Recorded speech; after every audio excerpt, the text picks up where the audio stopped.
Quero agradecer a presença de vocês aqui, desejar boas-vindas à oficina municipal, àqueles que nunca estiveram, as primeiras boas-vindas, aqueles que já estiveram, a alegria de revê-los. Então vamos começar apresentando rapidamente a oficina municipal e essa atividade em especial, e adiante a gente faz uma rodadinha breve de apresentações, tendo visto o fato de vocês ficar juntos durante uma semana, se vê todas as noites, como eu costumo dedicar sempre nas minhas aberturas, como a gente já viu, dá de tudo aqui, de bom, da amizade, da emprego, da namoro, da trabalho acadêmico, dá tudo de bom. Então a gente é bom que as pessoas se conheçam para aumentar a probabilidade dessas coisas bacanas acontecerem. A Oficina Municipal é uma OCIP, né, uma organização social, uma organização da sociedade civil de interesse público. Em linhas gerais, a gente poderia dizer então, que é uma ONG dessas vitaminadas, né, que tem uma modalidade especial aí de atuação do terceiro setor, junto principalmente a governos e empresas, enfim, tem algumas vantagens legais. Né. A Oficina Municipal nasce em 2002, portanto ela completa esse ano 11 anos de existência, com um objetivo claro descrito na sua assinatura. Né? É uma escola de cidadania e de gestão pública, que a gente poderia, nesse segundo caso, trocar tranquilamente por gestão pública local, por gestão local, enfim, mais centrada nas temáticas, nos interesses, nos desafios da administração pública, sobretudo das prefeituras, né? Das 5.560 e poucas prefeituras que nós temos no país. Por sinal, estou para encontrar alguém para definir quantação. Ano passado eu já ouvi 5.564, 5, 6 e 8. Né? Então tá bom. Então por isso que eu falo 5.560 e tantas. Né? Porque você não sabe exatamente quantação. Eu sei que não são 64 mais. Ou são 65, ou são 66, ou são 68. O resto é história. Mas eu tenho certeza que está entre um desses três números aí. Portanto, a oficina tem esse caráter de fazer esses cursos mais ligados à gestão, à administração pública, etc. E é uma escola de cidadania, e como escola de cidadania, tem como um dos seus principais objetivos, ou como um dos seus principais projetos, dos seus principais desafios, etc., disseminar a lógica da política, ou da informação política, ou da educação política como um pressuposto básico, fundamental, enfim, para o funcionamento da democracia, como preconiza qualquer teoria minimamente razoável e aceitável de democracia. Portanto, o compromisso fundamental da oficina municipal é com com essas duas temáticas que, como vocês podem perceber, talvez seja até meio que intuitivo, é absolutamente possível dizer que uma coisa está totalmente relacionada à outra. Pensar na construção da cidadania e no aprimoramento da gestão pública. Então é fundamentalmente isso. A oficina municipal conta com um apoio significativo da Fundação Konrad Adenauer. A Fundação Konrad Adenauer está vinculada a um partido político na Alemanha, o CDU, o partido da Angela Merkel, que hoje é primeira-ministra da Alemanha. Esse partido político, a exemplo de todas as demais legendas da Alemanha, tem um compromisso legal de disseminar e fortalecer a democracia no mundo. Então, os partidos políticos alemães recebem dinheiro público, e este dinheiro público não deve ser usado apenas dentro do país, mas também fora do país. A Alemanha, como parte do acordo do pós-guerra, do pós-segunda guerra, a Alemanha incorporou o compromisso de, por meio das fundações de seus partidos políticos, disseminar a democracia pelo mundo por meio das suas comunas. Então, enquanto a gente está aqui discutindo, por mais que os caras estejam 5, 6, 7 anos na frente, e a gente possa dizer com tranquilidade que muito provavelmente uma hora das caras estão dormindo, mas enquanto a gente está aqui, tem um alemão sono para a gente estar aqui. Isso fica comprovado no caráter gratuito do curso, que é um curso completamente subsidiado, ou seja, os professores não estão aqui voluntariamente, essa luz não está acesa por obra do divino, pelo menos no que diz respeito ao pagamento da conta. Pode até ser que você possa acreditar que isso aqui seja um milagre, mas existe um subsídio, e esse subsídio é um subsídio nos concedido pela Fundação Adenauer. Beleza? Então, o ensino municipal é basicamente isso. Para aqueles que estão chegando pela primeira vez, ou para aqueles que já vieram outros, enfim, mas não lembram, sempre assinem a lista de presença que está aqui, é com base nela que a gente emite os certificados do curso, que serão entregues no último dia de aula com base nas presenças. Sempre retire o material do curso. Todo mundo pegou o material? Ops. Aí depois assina a lista, por favor. Então aqui tem o material do curso, vocês vão ver que tem, na verdade são os slides que a gente apresenta aqui ao longo das nossas noites, né? Esse produto em especial é um módulo que a gente chama de um módulo ligado aí à ética e combate à corrupção, para a gente entender alguns conceitos. Se a gente fosse numerar, esse seria o módulo 5. Você vai pensar, pô, eu não fiz o 4, não fiz o 3, não fiz o 2, não fiz o 1, então eu vou perder um monte de coisa. Não, na verdade é só para a gente se localizar, para a gente saber exatamente que módulo é qual em termos numéricos. Esse é o 5, semana que vem a gente tem o 6, né, ao longo da semana inteira. E para aqueles que não podem fazer nesse modelo de todos os dias, a gente tem as segundas-feiras, a partir de agosto, os módulos 4, 5 e 6. O módulo 4 da semana passada foi o módulo sobre marketing político. No começo do ano, em janeiro, nesse modelo intenso, a gente tem os módulos 1, 2, 3, depois a partir de março a gente vai fazendo 1, 2, 3, uma vez por semana, todas as segundas-feiras à noite. Módulo 1 sobre temas gerais da política, né, conceitos gerais da política. Módulo 2 sobre democracia no Brasil. E módulo 3 sobre separação dos poderes. No módulo 2, por exemplo, a gente discute a reforma política, né, tão polêmica, que agora está causando mais do que nunca antes visto na história desse país. Então é assim que mais ou menos que a gente tem feito. Tá? Então, vocês estão dentro desse produto que a gente chama de cursos de cidadania política, que é um produto subsidiado pela Fundação Adenauer. Beleza? Beleza. Café, água, banheiros nos corredores, como nos aviões e coisas desse tipo. Maravilha? Então, beleza. Então, devidamente apresentado ao oficina municipal, vou começar com uma rodada de apresentações aqui pelo lado direito, para vocês se conhecerem. Começando por você, né? Não, termina comigo a sua aula. Que eu já te conheço, já da Alesp, se eu não me engano. Sim. Legal. Eu fecho. Fechou? Vou em frente. Demorou. Beleza. Vou começar por aqui, a gente Bom, eu sou Luiz Felipe Graide, sou formado em Engenharia de Aquicultura pela UFSC. Então, eu sou... Vamos, pode falar. Edivonaldo, meio que arrastei esses dois aqui. Boa. Né? Já conheço lá da Alesp já. Né? Me classifico como estudante. Como profissional, trabalho na área de condomínios, na parte de serviços. E é isso. Não tem muito para falar. Bem-vindo. Tamo aí, Bom, de novo. Bom revê-lo. De novo. Maravilha. Sou Luiz, sou formado em jornalismo pelo Mackenzie. Trabalho numa agência de comunicação e negócios, mas o que eu gosto mesmo é de política e coisas afim. Estou aqui fazendo esse curso porque eu gosto do assunto. Boa. Jornalistas sempre estão nas turmas. Muito bom, seja bem-vindo. Também sou jornalista. Ó, Aí, tá falando? vendo? Tá vendo? Comprova-se. Eu sou pauteira do Protesto Já, CQC. Tá. Vira e mexe, a gente esbarra nos assuntos. Você sai daqui e assista, essa semana eu fico Tá causando hoje, não? meia. Vai causar hoje? Tem hospital em Brasília, acabar. Então é isso. Esse dia eu tive com um prefeito que foi vítima. CQC? Jogaram água na mesa dele. Ah, sim. Pobrecitos. Seja bem-vindo. Então é isso. Preciso, às vezes, entender o que esses caras estão falando, assim, debaixo do discurso. É bem delicado. Legal, muito bom. Excelente. Vamos lá. Sou Gabriel, sou estudante, sou técnico em Química, trabalho com pesquisa na USP, mas eu vim realmente também estudar um pouco mais, deixei de ser um analfabeto político, me informar mais sobre esse assunto. Nossa, você trouxe esse cara bom. Coquetel Molotov é com ele mesmo. Né? Bom, eu sou Tomás, eu faço graduação de gestão de políticas públicas na Sudeste. Estou aqui enquanto não começam as aulas, né? Sou Cada sócio. vez mais, Isso aí. melhor. Já dei aula, já enchi o saco, cara. Dou palestra todo ano. Eu gosto de palestra. Muito bom, seja bem-vindo.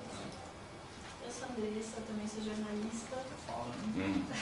mas eu mexo com uma coisa nada a ver. Trabalho na Crescer, de bebês, saúde, mulher e família.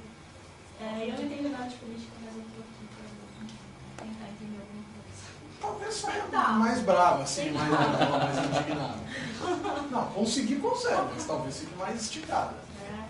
A ideia é essa. A ideia é essa. A ideia é esticar. Meu nome é Fernanda Carpegiani, eu também trabalho na Crescer, também sou jornalista e também estou aqui para tentar entender um pouco mais de política, um assunto meio nebuloso para mim ainda. Vamos lá. Meu nome é João Vitor, eu tenho 20 anos. Eu sou de São José dos Campos, mas eu moro em Santo André. Eu faço a federal da ABC, Ciências Humanidades, e eu gosto de cultura. Sou sócio lá. Senão eu tenho uma vontade de se aproximar mais, mas muito legal, eu gosto muito. O seu coordenador vai dar aula aqui. Eu li. Quarta-feira? Meu brother. O Sérgio amanhã é seu professor lá. Ixi, aqui é filial, né? Tudo bom, seja bem-vindo. Sou Janaína, sou formada em estatística, trabalho na área de pesquisa de mercado e quero me aproximar mais dessa área de política, de ciência política. Estatística. Cuidado com cientistas políticos. Quero saber como a estatística contribui. Ela contribui direto, cara. Se você política virou engenharia, a estatística é o bicho pra gente. Muito bom, seja bem-vindo. Meu nome é Taka, sou formado em engenharia civil, sou diretor de uma indústria química e sou estudante em especialização de gestão pública na PUC de Campinas. Cadê os brothers? Hoje abandonado. Abandonaram ou abandonaram a aula? Abandonado porque eles têm outro curso lá. Ah, entendi. Seja bem-vindo. Continue. Meu nome é Esperança, eu sou agente gestor da prefeitura, da UFSI. Ninguém acha. Mas, enfim, Eu consegui fechar tanta coisa possível. meu interesse é profissional, mas na verdade, muito mais pessoal. Muito bom. Prazer em revê-lo. Você já teve aqui com a gente. Eu fiz o módulo 3. Divisão dos poderes, então. Muito bom. Prazer em revê-lo. Bom, meu nome é Marcelo e eu faço relações internacionais na PUC e eu gosto de pesquisar nessa área de política comparada e qualidade de democracia. Cadê sua amiga? Então, tá pra mim. Boa. Está atrasado. O cara cobrando, né? Cadê esse aqui? É isso aí. Eu não estou incisivo. Bom, prazer. Meu nome é Humberto Dantas. Eu sou formado em Ciências Sociais pela Universidade de São Paulo. Tenho mestrado e doutorado em Ciência Política. Desde 1999 sou professor universitário, comecei dando aula na Embi Morumbi, passei por algumas organizações de educação superior, destaque em termos de tempo aí de aprendizado, São Camilo, onde eu passei 8 anos, de 7 para 8 anos, enfim. Atualmente eu dou aula no INSPER, que é o antigo IBMEC de São Paulo. Sou coordenador de 2 cursos de pós-graduação, um de Economia Brasileira e Globalização na FIP-USP, e outro de Ciência Política na Fundação Escola de Sociologia e Política de São Paulo. Sou professor de alguns programas de pós-graduação na área de gestão pública, sempre discutindo questões ligadas ao sistema eleitoral, sistema partidário, a relação legislativo-executivo e comunicação do setor público. E atualmente sou comentarista político da Rede Vida de televisão, diariamente, de segunda a sexta, no programa Jornal da Vida, que vai ao ar das 21h30 às 22h15, desde agosto de 2010, e sou comentarista político, na verdade sou colunista político da Rádio Estadão, desde janeiro desse ano, no programa Estadão no Ar, 3ª edição, apresentado pela Roxane Ré, antigamente pelo Sérgio Correia, agora pelo César Saqueto, em parceria com ela. E essa semana eu estou enfrentando um desafio no mínimo curioso para mim, que é estar como comentarista da Rádio Estadão, ou seja, eu estou no ar das 6 da manhã às 10 da manhã, tendo que acordar às 5. Eu não me recordo na minha vida, com todo respeito, de ter usado 5 da manhã como hora de começar. Eu sempre usei 5 da manhã como hora de acabar. Né? Eu rendo muito melhor à noite, eu escrevo minhas teses, minha tese, minha dissertação, alguns livros, enfim, alguns artigos sempre foram construídos ao longo da madrugada. Portanto, 3, 4, 5, para mim é hora de parar de trabalhar. Eu brinquei hoje na rádio e falei, pô, legal, né? Amanhã então de novo, né, botando o morcego para dormir e acordando passarinho. Então vamos embora. Então esses são os meus desafios. Desde 2003, eu e um grupo de cientistas políticos, alguns dos quais estão aqui, outros já não estão mais em São Paulo, estão morando em outros estados, ou estão fazendo outras coisas, enfim. Mas esse grupo só aumentou, hoje nós somos algo em torno de 30 cientistas políticos e profissionais de outras áreas também. Nós começamos a fazer exatamente isso que a gente está fazendo aqui hoje, acreditando que a democracia precisa de debate político para se fortalecer. Para vocês terem uma ideia do que esse grupo conseguiu fazer só em termos de cursos de política, livres como esse, hoje eu estou falando aqui com base no meu currículo Lattes, que é uma coisa que a gente é obrigado a preencher para o CNPq e tal. Hoje eu estou pisando no meu curso de número 251. Estou com um acompanhamento mais ostensivo em termos de cuidado acadêmico, esse negócio do Lattes e tal. Então hoje eu posso garantir para vocês que esse é o curso 251. Em diversos parceiros, no setor público, principalmente assembleias legislativas, câmaras municipais, Senado, Câmara dos Deputados com suas escolas do Legislativo, organizações do terceiro setor, como Oficina Municipal, Movimento Voto Consciente e tantas outras organizações desse tipo, Igreja Católica, com as pastorais de fé e política, etc. E empresas que têm chamado muito a gente para falar, refletir, enfim, tentar educar politicamente um pouco os seus colaboradores ou seus projetos sociais, etc. Então a gente já falou em várias empresas, também já fez curso em várias empresas. É basicamente isso que eu faço, é basicamente isso que eu escolhi, enfim, fazer. Sou um cara desses que diz que é feliz porque trabalha com o que gosta. Isso sacrifica um pouco a família, né? Quando você não gosta do que você faz, você tecla o off e começa o seu final de semana. Quando você é apaixonado pelo que você faz, você mistura tudo e por vezes você toma umas broncas. Então eu tenho tomado umas broncas bem expressivas, como por exemplo essa de acordar às 5 da manhã durante uma semana. Mas, cara, ir dormir 2 horas da manhã trabalhando, mas isso a gente se vira e resolve. Então é basicamente isso, tá? Eu sou esse cara. Esse cara sou eu, né? Como costuma dizer o Roberto Carlos.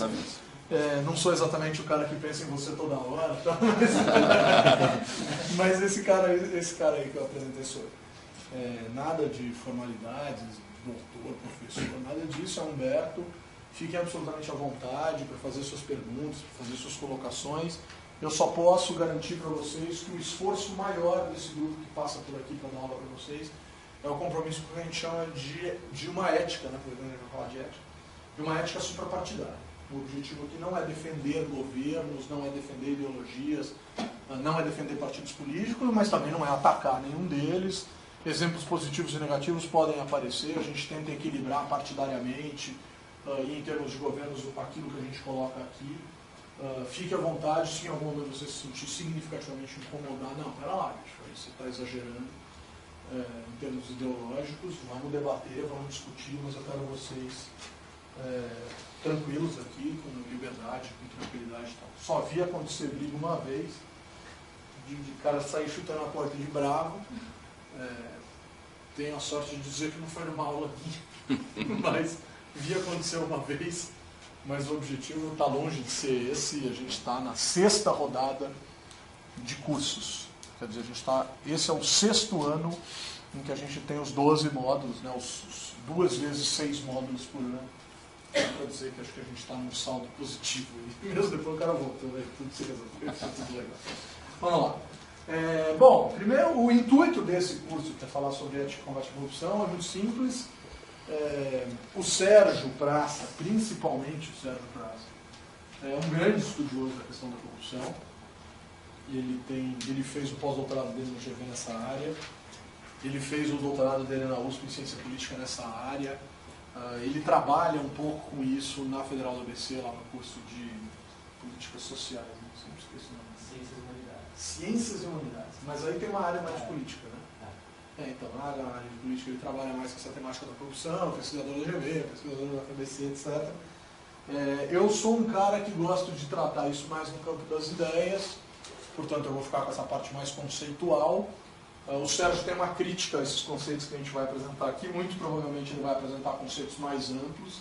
A gente vai falar muito da corrupção como sinônimo de questões ligadas à coisa pública, de questões ligadas mais à coisa pública. Há quem expanda essa conceituação para coisas mais gerais. Quer dizer, há quem diga que você pode ser corrupto na iniciativa privada, dentro da iniciativa privada. O conceito de corrupção mais puro, mais exigente, está muito ligado à questão da área pública. Na iniciativa privada teria outro nome, né? Mas certamente o Sérgio vai voltar nisso e ainda vai envolver vocês em alguma piada com o meu nome, ainda vai me sacanear aqui. Mas tudo bem, esperem, vamos ver o que ele vai fazer. Estou brincando.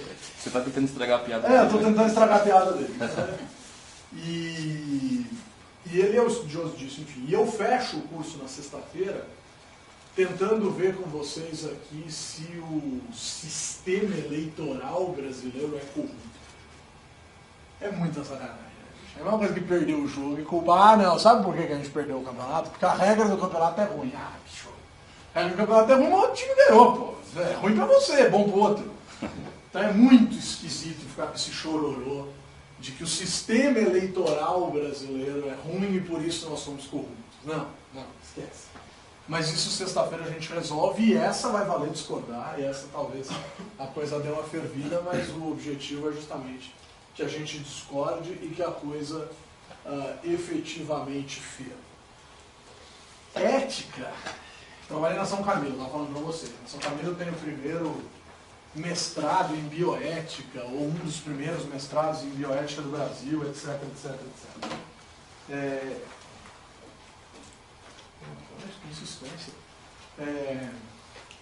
Cara, é um mestrado, e agora tem um doutorado. Baita sacanagem, né? Converter o termo ética numa transparência. Então, pô, vamos só dizer que é uma micro-introdução. Tem 850 mil tratados de ética, livros de ética, 200 bilhões de autores tentando falar sobre ética, ética ao longo do tempo, ética na Grécia Antiga, ética na atualidade. Cara, esquece, não vamos fechar aqui e dizer, ah, não, estudei ética, né? Eu vi o cara falando de uma transparência. Não. Né? A coisa é um fenômeno infinitamente mais complexo, mas eu vou pedir a permissão de vocês, enfim, para ficar com 3 reflexões em tempos diferentes, né? Para a gente começar a entender um pouco essa questão que a gente está chamando de ética. Vamos lá. Primeira questão do Aristóteles, grego, necessidade de formação moral para o exercício da política. Portanto, o exercício da política requer uma formação específica. Então, nesse caso, teoricamente, a ética deveria proceder à política. Eu só me envolvo, eu só entro na política. Eu só estarei apto a entrar, eu só poderei ser convidado, eu só botarei o pé na política se eu estiver politicamente formado. E essa formação necessária ao exercício da política passa necessariamente por uma questão associada à moral. Portanto, você vai ter que aprender a lidar com a política e dentro dessa lógica você vai ter que ter aí uma noção muito clara de moral. É super interessante, mas não resolve. Não resolve porque a gente tem críticas muito fortes ao período daquilo que se chamou, que se convencionou chamar de democracia ateniense, etc, etc, etc. Primeiro que há quem diga que não existia democracia. Né? Que na verdade o que existia era uma aristocracia, poucos participavam, mulheres eram excluídas, existiam escravos, enfim, restringia-se a um conjunto pequeno da sociedade. Há quem contraponha isso dizendo, não, podia até ser um conjunto pequeno, não à toa fala-se que Atenas foi o berço da democracia, quem dorme em berço não é gente madura, né? Então é o início, é uma primeira reflexão, é uma primeira ideia, né? Então a gente tem que considerar isso, talvez seja aí uma lógica embrionária do conceito de democracia, a gente teria que considerar então aperfeiçoamentos e tal, mas a despeito disso não é para se considerar uma aristocracia, porque o conjunto de pessoas que participavam das decisões, das reflexões e tal, era um conjunto que, por mais que fosse especificamente composto por homens livres de posses, etc, etc, etc, ainda assim era um conjunto que guardava uma certa heterogeneidade ou ofertava uma possibilidade de haver um certo diálogo, um certo debate. Fiquem com a ideia que vocês preferirem. Né? A gente pode ser desde a ideia mais pura, contida nos livros de história, né? Vocês facilmente se recordarão aí da frase que vinha escrita nos livros da 7ª série, né? Atenas foi o berço da democracia. Nas ágoras ou na ágora, os cidadãos decidiam o destino da polis. Né? Essa é a frase mais copiada e colada da história dos livros didáticos do planeta Terra. E depois nós, professores, reclamamos que o aluno copia. Não, mas os livros de história, às vezes, dão a sensação também de que carregam certas cópias, porque as frases são idênticas. Você fala a frase e você mesmo, eu já li isso. Não, então tem umas coisas meio esquisitas. Tem um livro chamado Dos Democratas aos Reis, um livro de um historiador recente, livro agora, 2011, 2010, 2012, enfim, que discute um pouco o que era a prática da política e da democracia na Grécia Antiga. Contando um pouco de como que se exercia, ou como se praticava, ou o que se concebia em termos de democracia à época, e no que isso se transformou depois que a Grécia foi invadida, tomada e acabou a festa. É muito interessante notar nesse tipo de explicação, nesse tipo de argumento desse livro, que a história ateniense, a história das decisões atenienses, é uma história absolutamente repleta de idas e vindas.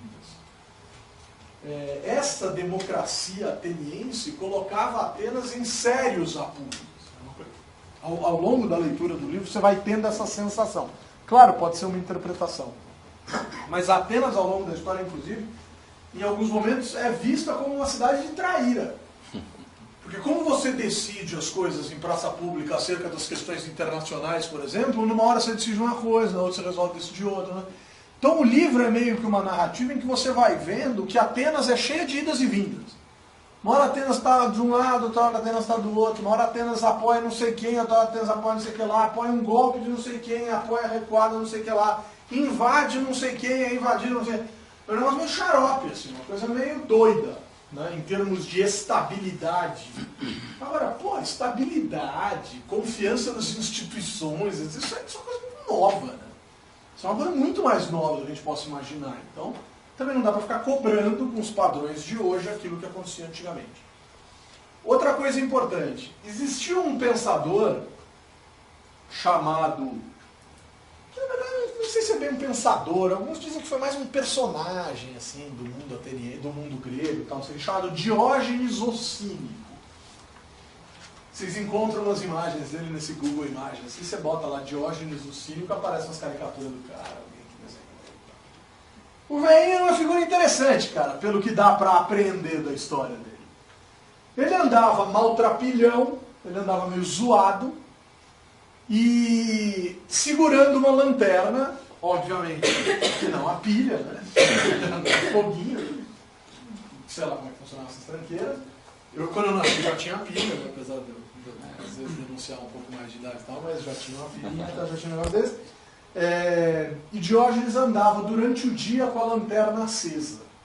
E aí perguntavam para ele, ô bicho, não exatamente nesses termos, mas o que é essa tranqueira acesa aí? Ele dizia assim, procura um homem honesto, procura um homem digno, procura um homem probo. Então Diógenes era um grande brincalhão nesse sentido, era um grande crítico social, né, que criticava a sociedade da sua época, dizendo que as pessoas se incomodavam muito com imagem, etc, etc, etc, e se preocupavam um pouco em efetivamente ser pessoas probas, né, que dignificassem a coisa pública, etc, etc, etc.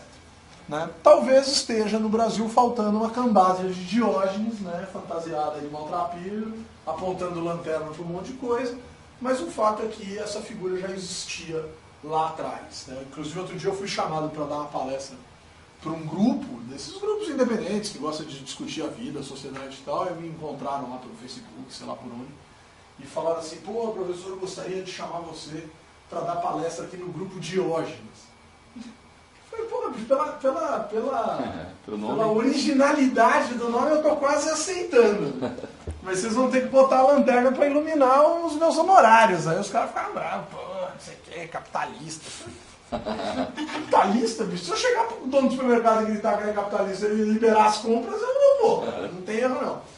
Aí brincou, tá, não sei o que, acabou não. Acontece. O Aristóteles mesmo já reclamava disso. Ele reclamava de um certo apego a algumas situações, etc. As pessoas não desgrudavam e tal. Platão é mais incisivo. Ele fala que as pessoas assumiam cargos e não queriam largar.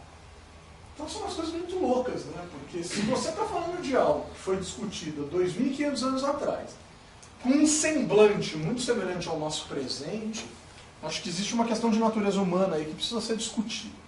Então por isso talvez o Aristóteles, a despeito do fato de fazer suas críticas, entendesse que o exercício da política demandava uma formação moral expressiva. Claro que a gente poderia também aqui questionar essa moral, né?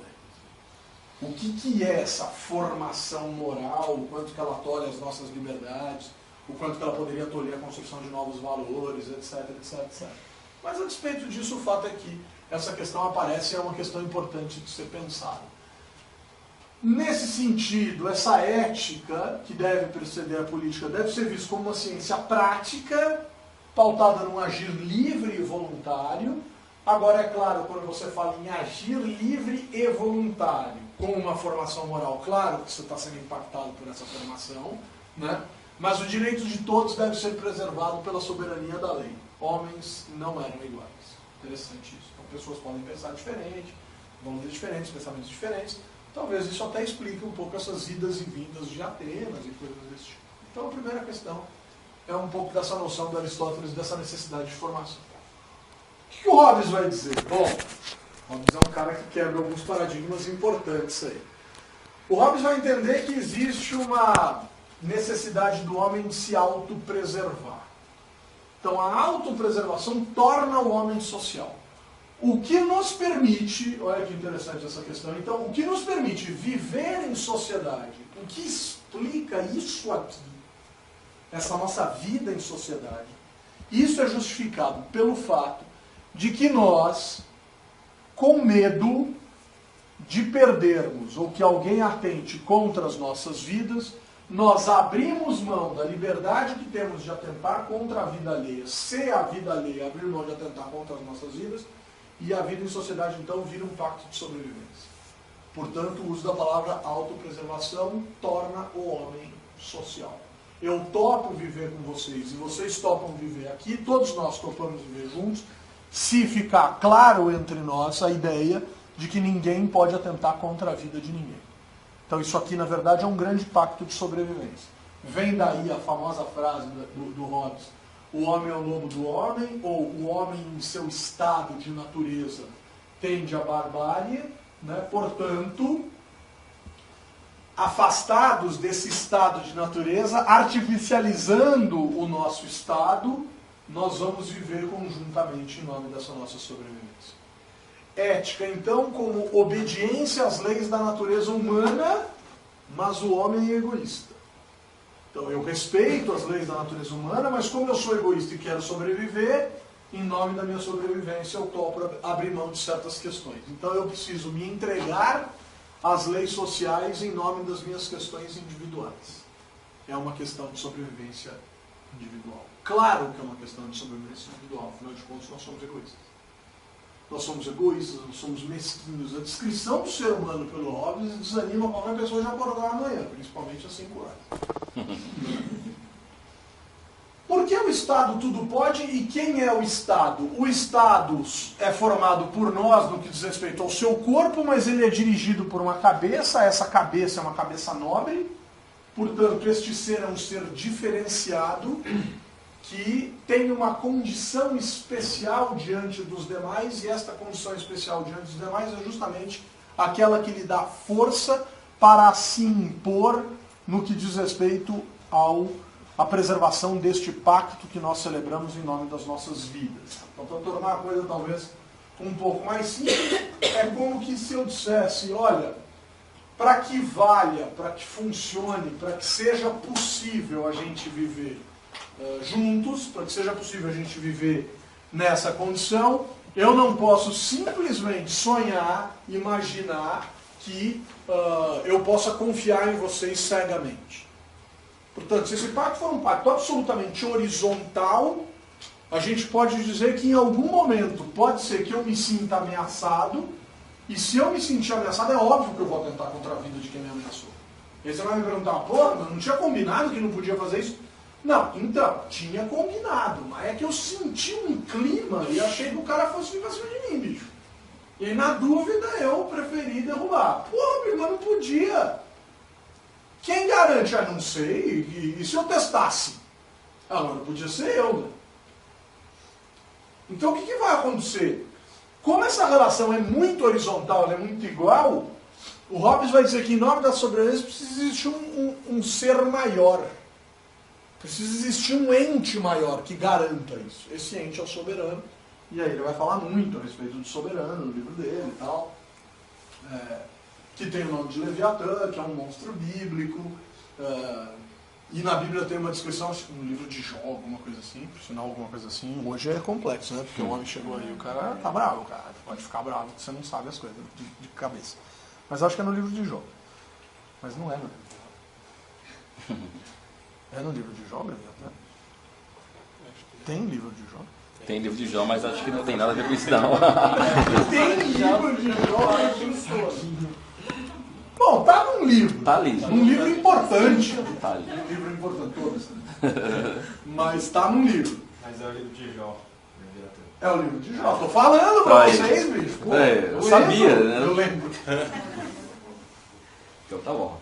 E aí ele descreve o Leviatã como um monstro, a Bíblia, o Jó lá, descreve lá o negócio como uma coisa, não sei o que, cabeça de não sei o que lá, etc, etc, etc. Vocês botam no Google Imagens, tudo é Google Imagens, Leviatã, monstro bíblico, aparece uns trecos que dá medo, cara. Parece um bicho meio nervoso. O Leviatã do Hobbes nada mais era do que a figura do Estado, desse soberano.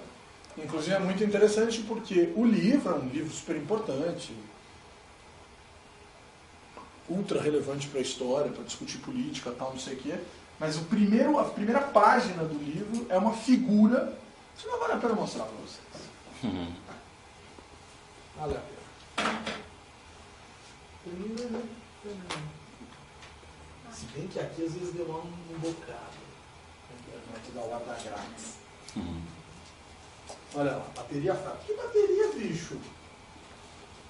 Que bateria? Ela está ligando, cara. Coisa mais estranha. Pera lá, não vai uma trairagem.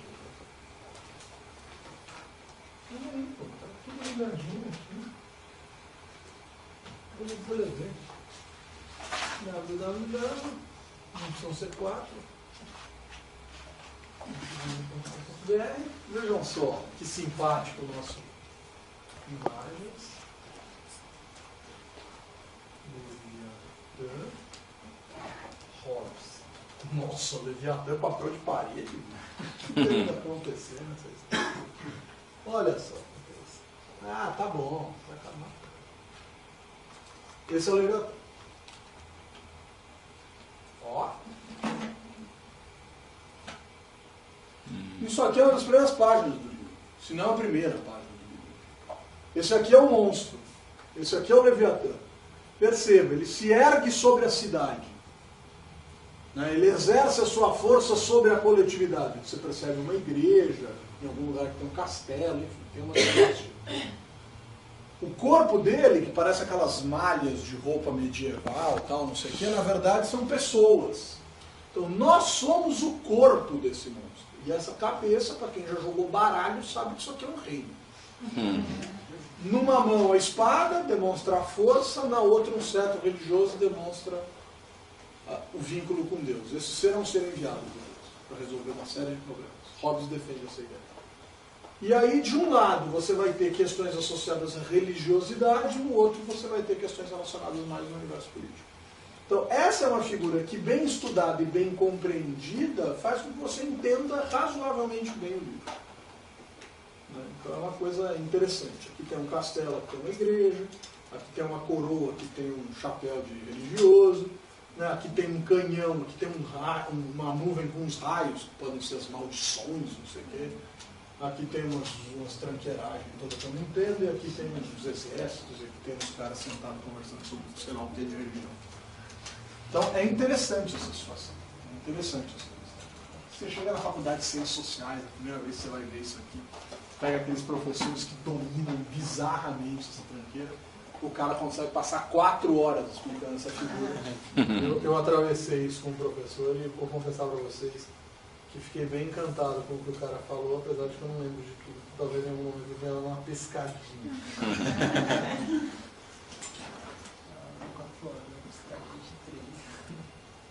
Bem isso.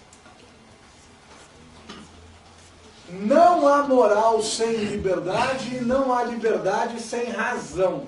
Comportamento ético atende, deve obedecer.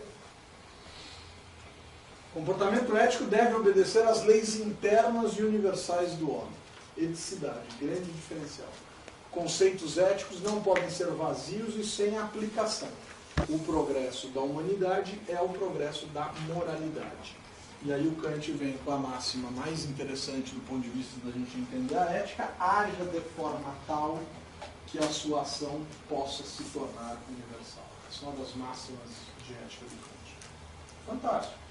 Ao agir, ao promover as suas atividades, suas atitudes, suas escolhas, então não à toa ele está falando aqui em aplicação, em conceito não vazio, ao aplicar, ao pensar, ao idealizar, ao raciocinar acerca da sua atividade, portanto, ao pensar, ao agir, ao ser livre e sentir-se livre para agir dentro da sua razão, quando fizê-lo. Nossa, isso não existe. Não existe. Não sei. Quando efetuá-lo, fizer, talvez exista, mas como dizer. Existe, é tão horrível. Entrou no ouvido, se incomodou. Quando fizê-lo, faça-o calculando que isso possa se tornar universal. Isso é absolutamente fundamental. Ou seja, faça alguma coisa ou haja na sociedade de uma maneira que você entenda que se todo mundo fizesse, isso seria absolutamente tranquilo e normal. Porra, essa é uma das aplicações, uma das discussões sobre ética mais lindas para nós, né?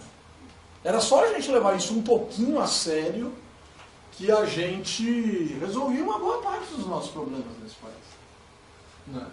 Agora, o grande problema é que as pessoas agem, abrem precedentes, com um semblante significativo de vantagem, e depois ainda vem uma cambada de gente atrás dizendo, mas para ele pode, para mim também tem que poder. E a gente vai desvirtuando isso, principalmente aonde a sociedade hoje, ou para onde a sociedade hoje, volta as suas críticas, que é para a classe política. Então a sensação que nós temos hoje é que a sociedade volta as suas críticas à classe política com o intuito de questionar o caráter não universal de determinados privilégios, de determinadas atitudes, de determinadas escolhas, que parecem alijar a sociedade de um mínimo, de uma sensação de pertencimento a algo maior. Quer dizer, fica aparecendo hoje que a classe política vive num termo, num meio apartado dos valores que nós, ou que os outros, ou que os demais gostariam de viver, de compactuar, de gozar, enfim, qualquer coisa dessa natureza. E aí vem talvez parte, eu vou começar a intercalar um pouco agora com as coisas mais da atualidade e tal, não sei o quê, talvez venha a parte da compreensão acerca desses manifestos de junho. Né? O que a gente entende sobre o que aconteceu? Né? Quer dizer, vamos pensar em termos éticos, vamos pensar em termos dessa questão da universalidade e tal. Dia 11 de julho, nós assistimos a uma tentativa de relegitimação de algumas organizações da sociedade em manifestos que foram organizados pelo país. Né? Então, sei lá, as grandes centrais sindicais convocaram, né, o povo ali nas ruas, o MST foi às ruas também em alguns municípios tal, e a União dos Estudantes também saiu às ruas para reivindicar algumas questões. Por que deu a sensação de que, por mais que possa ter mobilizado e tal, não sei o quê, qual que é a sensação em relação a junho, por exemplo? Em relação às movimentações de junho? A sensação que passa é que algo pode até ter acontecido em alguma escala, alguns vão dizer que imensa, outros pequena, outras grandes, tal, assim, mas algumas centrais reconheceram que ficou aquém daquilo que eles esperavam. Qual é a grande diferença entre uma coisa e outra? E eu me recordo de uma reportagem com uma menina que estava na Avenida Paulista e se dizia lá uma das figuras importantes, ou uma das pessoas que teve uma participação relevante e tal no movimento, nesse movimento Passe Livre. Ela dizia assim, está tudo errado. Está tudo errado. É justamente isso que a gente não quer. O que vocês não querem? Ela dizia assim, caminhão, som, microfone, distribuição de camiseta, de bandeira, de balão. Não. O nosso movimento era horizontal, esse movimento é vertical. Se você tem um microfone, um caminhão, som, bicho, esquece, cara. Você verticalizou. Quando você entrar em um microfone para alguém, você verticalizou essa lógica. Você botou alguém acima. Você construiu uma pirâmide. Quando você saiu em junho para a rua, se é que alguém aqui saiu, enfim, não importa, não é isso que eu estou querendo dizer. Mas quando você saiu em junho para a rua, você não se incomodou em perguntar cadê o caminhão que eu vou seguir, quem está mandando e o que eu tenho que fazer.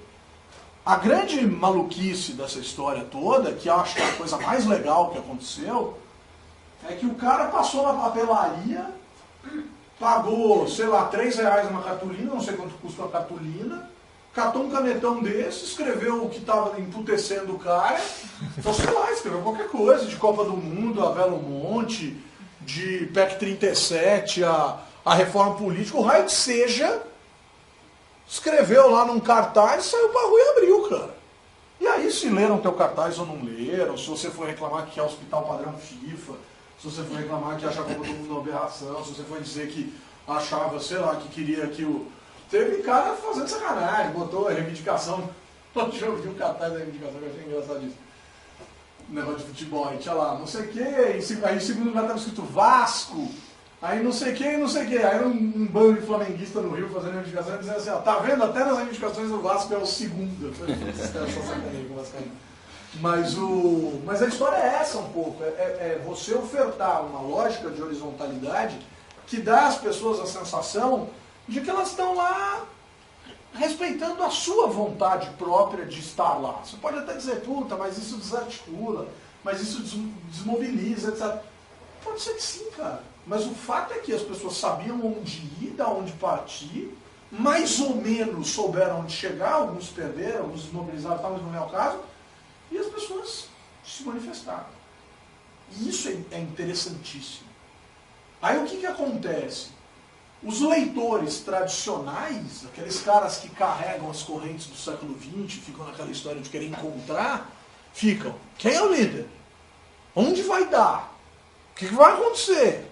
Em nome de quem? Me apresente uma pauta. Não.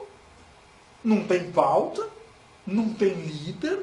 Na verdade, o movimento Passe Livre, logo com uma semana de movimento, de piração, já saiu a público dizendo minha pauta era uma, bicho. Os caras transbordou em muito. Passou. E aí começou, inclusive, gente sair na rua, não é só 20 centavos. Ou seja, já pontuar de cara, assim, esquece de achar que é isso só. Isso é uma galera, tanto que quando conseguiram baixar, saíram para comemorar, fizeram festa, aparece nego tomando cerveja no bar, do movimento dizendo, puta, conseguimos o que a gente queria, o governo reverteu, e um monte de outras pessoas se manifestando dizendo, genial, bicho, fantástico, conseguiu a sua, consegui. Teve gente que pediu a reprovação da PEC 37, a PEC 37 foi rejeitada, um monte de gente saiu para comemorar, cara, cada um na sua, cada um no seu movimento. Esse foi o grande lance, né?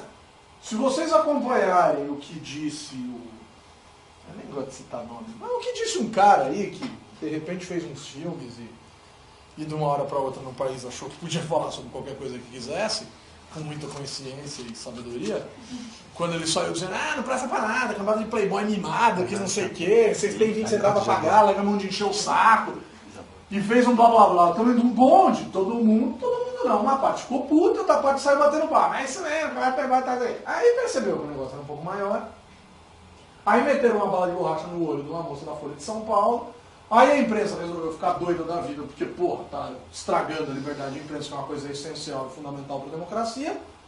Opa! Aí ele vem a público, essa foi genial, essa eu esqueci desse vídeo. Ouçam o velho aqui, eu erro. Fantástico, legal dizer que é, bacana, uma coisa humana e tal. Ouçam o velho aqui, estabeleçam uma pauta, escolham um líder.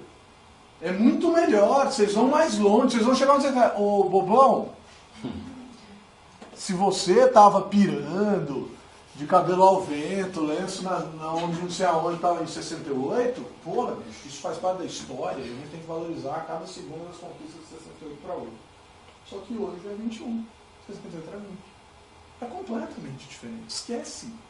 Não vai ter líder, você não vai realizar seu sonho, poder apontar para alguém, né, de querer convidar esse cara para se fiar num partido, né, de dizer que ele é candidato a alguma coisa. Já saíram uns espertos, outros me mandaram um vídeo de um espertinho no YouTube, que é filiado a partido, tá, e está querendo capitalizar, dizendo assim, você tem que fazer que nem eu, estou lançando a minha não candidatura à presidência da República em 2014. Com um discurso super articulado, com um vídeo super bem montadinho. Bicho, você está querendo enganar, meu? Quem é otário aqui, bicho? Convido a todos os brasileiros a lançarem a sua não candidatura. Venha comigo. Pô, mas se você é não candidato, eu não posso ir com você. Você vai quando você quiser, bicho. Por que eu tenho você? Eu posso ir para outro canto. Se eu posso lançar minha não candidatura, eu vou para outro lugar. É não é assim, sim é que tem um formalismo e tal, não sei o quê. Então tem, aí, Partido Trabalhista Brasileiro e Partido Verde, no dia 11, 12, 13 de julho, enfim, sei lá, um dia, uma quinta-feira ali para trás, dia 11. Usaram o horário partidário na televisão para dizer que tinham entendido. Entendemos as manifestações. Então, as organizações sociais tradicionais, tentando se relegitimar, não entenderam. Aí os partidos políticos vêm a público para dizer que entenderam. Né? O PSDB some, se cala. O PT diz que precisa ir para a rua também, porque é da rua que ele veio, dos movimentos de massa, não sei o quê. Pintam umas bandeiras do PT nos manifestos, os caras são meio que olham de rabo torto para os caras e não pega bem. Aí vem, cara, o Partido Verde bota 30 minutos na televisão, 20 minutos na televisão, 10 minutos, né, que o Partido Verde tem direito, 10 minutos na televisão, mostrando os benefícios que o Partido Verde faz para prefeituras, e no fim aparece o presidente do Partido Verde Nacional, dizendo que é um momento delicado, tal, que a gente precisa ler com cuidado, papá, não sei o que. Mas nós entendemos as vozes das ruas. Portanto, venha para o PV. Feliz. Calma. Você está dizendo para mim que entendeu e está me convidando para se filiar no seu partido. Você entendeu mesmo? Você tem certeza que você entendeu? Porque tudo que a gente viu nas ruas foi gente negando o partido político. Tudo que a gente viu, qualquer tentativa de manifestação pró-partido, alguém pulava fora, alguém reclamava, alguém catava a bandeira dos caras e jogava os caras para cima. Cara, tudo que a rua disse não foi partido político. Isso não é novidade. Faz mais de 10, 12, 15 anos que as pesquisas de opinião pública que aferem o nível de confiança dos indivíduos nas instituições colocam os partidos políticos no Brasil em último lugar, porque nós dizemos isso com as pesquisas.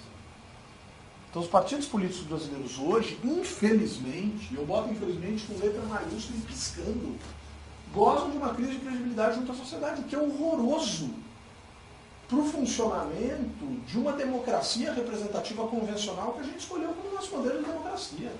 Agora, se a gente vai mudar, vamos fazer uma revolução, fazer uma coisa, são outros 500.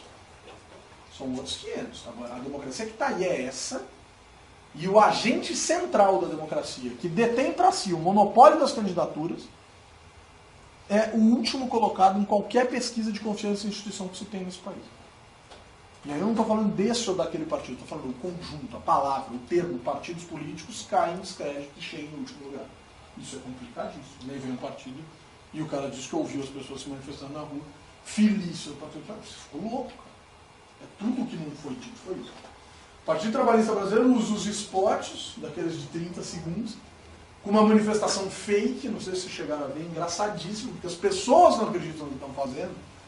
Então mandaram 50, 60 caras pularem na frente da câmera, né, simulando uma manifestação, e tudo que os caras estão mais fazendo naquele ato fake, num bracinho de rua estreitinho, que eles devem ter fechado para fazer a filmagem, os caras estão dobrando de dar risada. Tipo, vergonha alheia, sabe? Tipo, que merda que tá fazendo aqui, vamos pular. E aí aparecem os caras dizendo, vamos fazer a revolução, vamos discutir o país. Venha! Cara, não vamos! Não vamos! Então não tem essa de venha, não é hora de dizer venha. E isso é muito complicado. Aí você tem governos estaduais completamente perdidos, com tentativas muito paliativas de dizer que está fazendo alguma coisa. O governo do estado de São Paulo, por exemplo, disse que terminou, acabou com algumas secretarias, que vendeu um helicóptero. O estado não tem a menor condição de aferir isso. Menor condição de aferir isso. E a presidência da República veio com uma história de um plebiscito, de uma constituinte específica, que é uma ofensa, inclusive, ao vice, né, que é um dos maiores autoridades em direito constitucional do país. Quando soube disso, disse que não tinha sabido, né, que ninguém tinha avisado ele, que lançaram essa ideia sem consultar. E é inconstitucional, então o cara deve ter ficado bem esquisito. E depois veio com uma história de um plebiscito que a sociedade, com todo respeito, não tem a menor condição de debater, mas a menor condição de debater, com todo respeito. E as pessoas vão dizer, não, mas é pedagógico. Não, cara, pedagogia é outra coisa. Pedagogia não é vida prática nesse sentido de tomada de decisão, né? Quem aqui tem mais de 38 anos, imagino que só eu, ou poucas pessoas além de mim,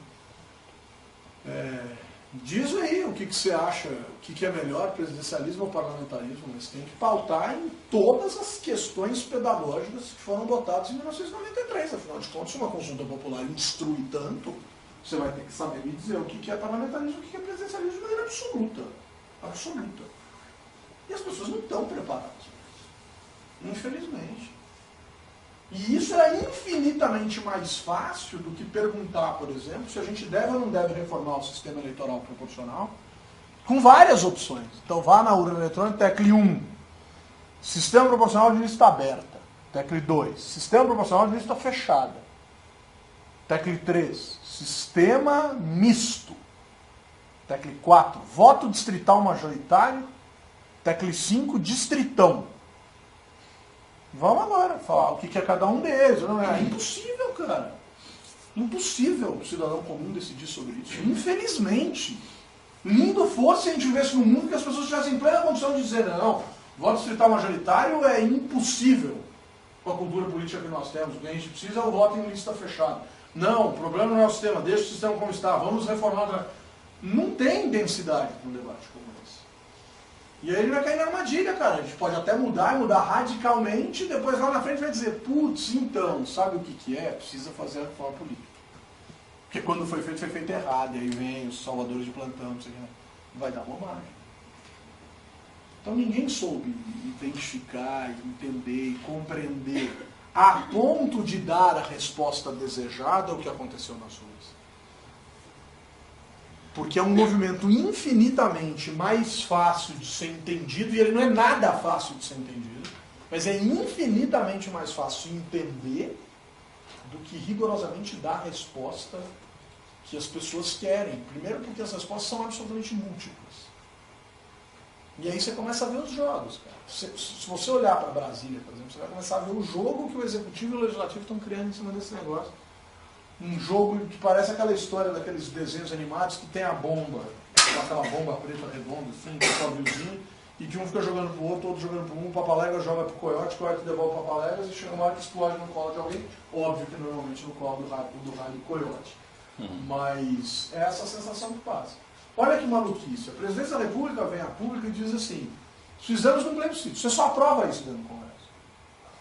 E se esse raio desse plebiscito não sair, para essa reforma política não sair, a culpa é de quem? Pô, a minha que não é, do Congresso. Está percebendo a responsabilidade que a Presidência da República empurrou para o Legislativo? Essa foi uma das formas de se interpretar a coisa. O Executivo acuado fala, não, a sociedade quer reforma política. Vuf! Legislativo. Cara, o Legislativo deu um golpe semana passada em termos de esperteza, que foi um negócio que me assustou, assim, de tão esperto que foi. Porque a gente acha que é bobo e não é. Bobo sou eu. Vuf! Jogou o Executivo contra a parede. Ah, o governo federal quer reforma política e está empurrando isso para a nossa agenda? Legal. Nós, do PMDB, bicho, com todo respeito, né? Eu prometi não ficar partilharizando o tamanho do PMDB, é brincadeira. Nós, do PMDB, somos contra 39 ministérios. Nós queremos 25. Empurra de novo o governo, cara. Se não sair 25, a culpa não é nossa aqui no Congresso. É o governo federal quem tem que eliminar o ministério. Olha a esperteza dos caras, bicho. As pessoas estão criticando o PMDB e dizem, partido hipócrita, tem 6 ministérios, reclama que tem pouco, fica pedindo ministério de porteiro fechado e agora vem dizer que é contra 39, que preferia 25, eles são os mais beneficiados e falta. Cara, isso todo mundo sabe, é o óbvio. Agora vê o que está por trás. O que está por trás é que o presidente da República empurrou o Congresso contra a parede e o Congresso agora empurrou o presidente contra a parede. Então tá bom, a gente se ferra com a opinião pública porque a gente não vai conseguir tirar reforma política profunda nenhuma disso aqui e você vai ficar rindo apontando pra gente dizendo, tá vendo, ó, eu quis, o Congresso aqui não quis, então agora toma. Diminui de 39 para 25, só que lembre-se, né? O PT tem 18, nós temos 6, os outros partidos aliados, cada um tem aí entre 1, no máximo 2, na verdade todo mundo tem 1. Termina como você quiser, cara, agora. Resolve esse jogo de xadrez, bicho.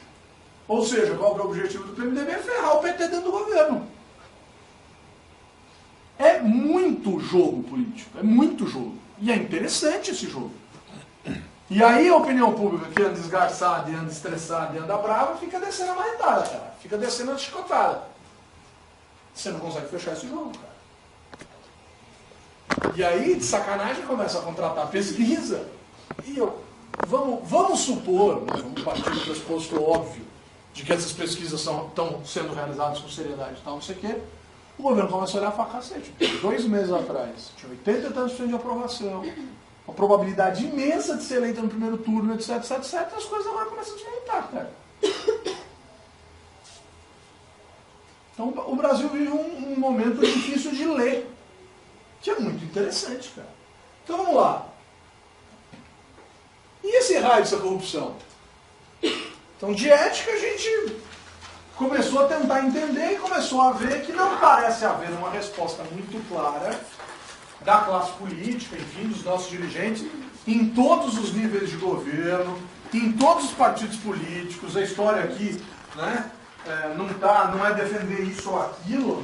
A gente tem visto coisas preocupantes, inclusive esse fim de semana saiu uma edição da revista Isto É, dizimando o governo do Estado de São Paulo no que diz respeito a uma história da Siemens, que participaria de um grande complô de empresas, um grande cartel de empresas que defendem preços bizarros em licitações do metrô e da CPTM, dizendo que o governo do Estado de São Paulo, desde 2000, que não está nem aí, cara, que deixa correr, que se beneficia disso, que 5% fica para não sei quem, que não sei quem fica com não sei quantos por cento, e a coisa comendo, e a coisa comendo, e a coisa comendo, e ninguém para falar.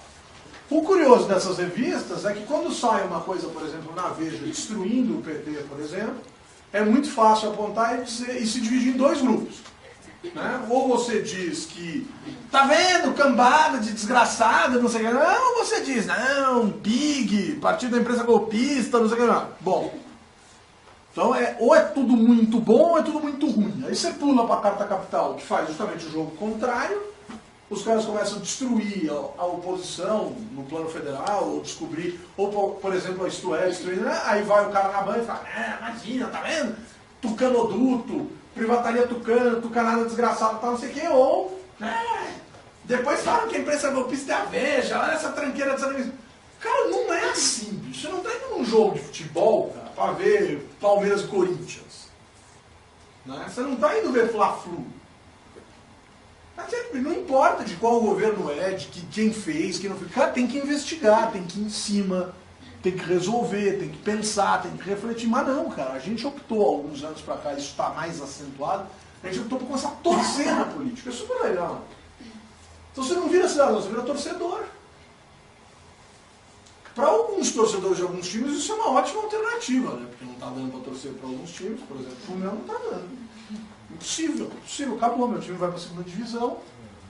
Puta, mas estou sentindo que vai, cara. Começando a ficar apavorado.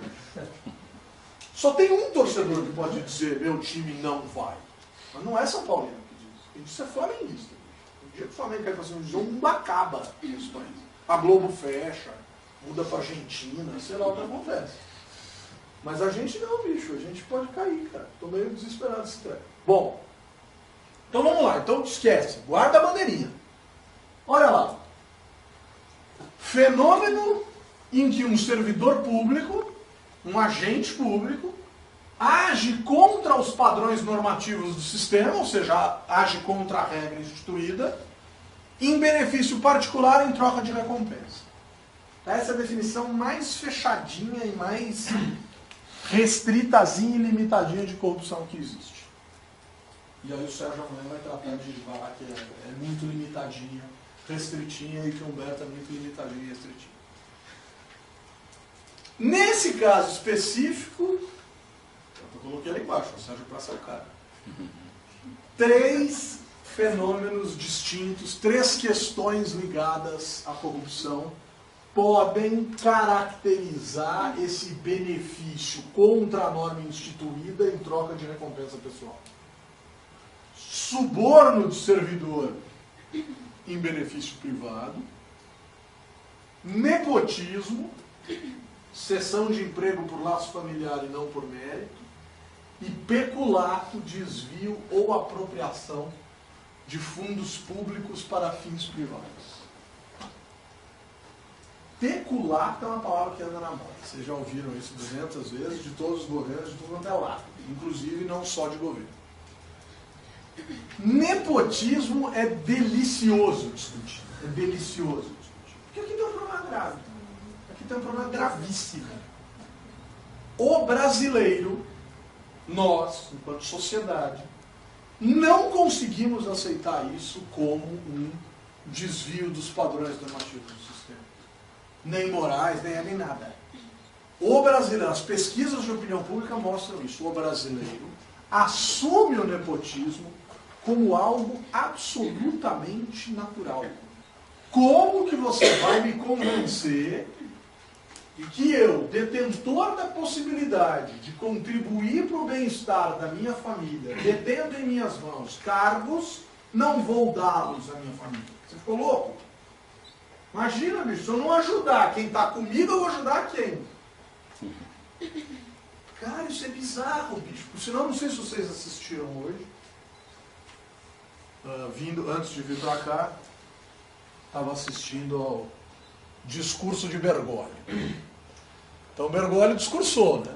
Bergoglio chegou, por sinal impressionante, né? Vamos combinar, o cara tem quase 80 anos. O cara passou 12 horas enfiado no avião, não importa que ele tenha vindo numa classe um pouco mais confortável, mas ele abdicou da cama, né? Então ele veio sentado numa cadeira de business, de first class, enfim, não importa, mas ele veio, aguentou 12 horas no aeroplano, pegou um carro no Rio de Janeiro que o motorista errou o caminho. Sensacional. Errou o caminho, botou o Papa numa mega de uma furada, numa avenida que não tinha como ir para um lado e do outro tinha um corredor de ônibus, uma fila de ônibus gigante, e começou a chegar gente em cima do carro do cara. Então botaram o Papa numa baita de uma enrascada, levaram o cara para um evento político depois de 12 horas de voo, com 70 e tantos anos nas costas, depois de ter passado por um perrengue desse, o Papa ainda foi lá e conseguiu ser simpático, gentil, blá blá blá blá blá, e fez lá um discurso. Ele começa o discurso da seguinte maneira. Mais ou menos assim, tá? Eu quero falar, ou eu vou falar para o coração de vocês.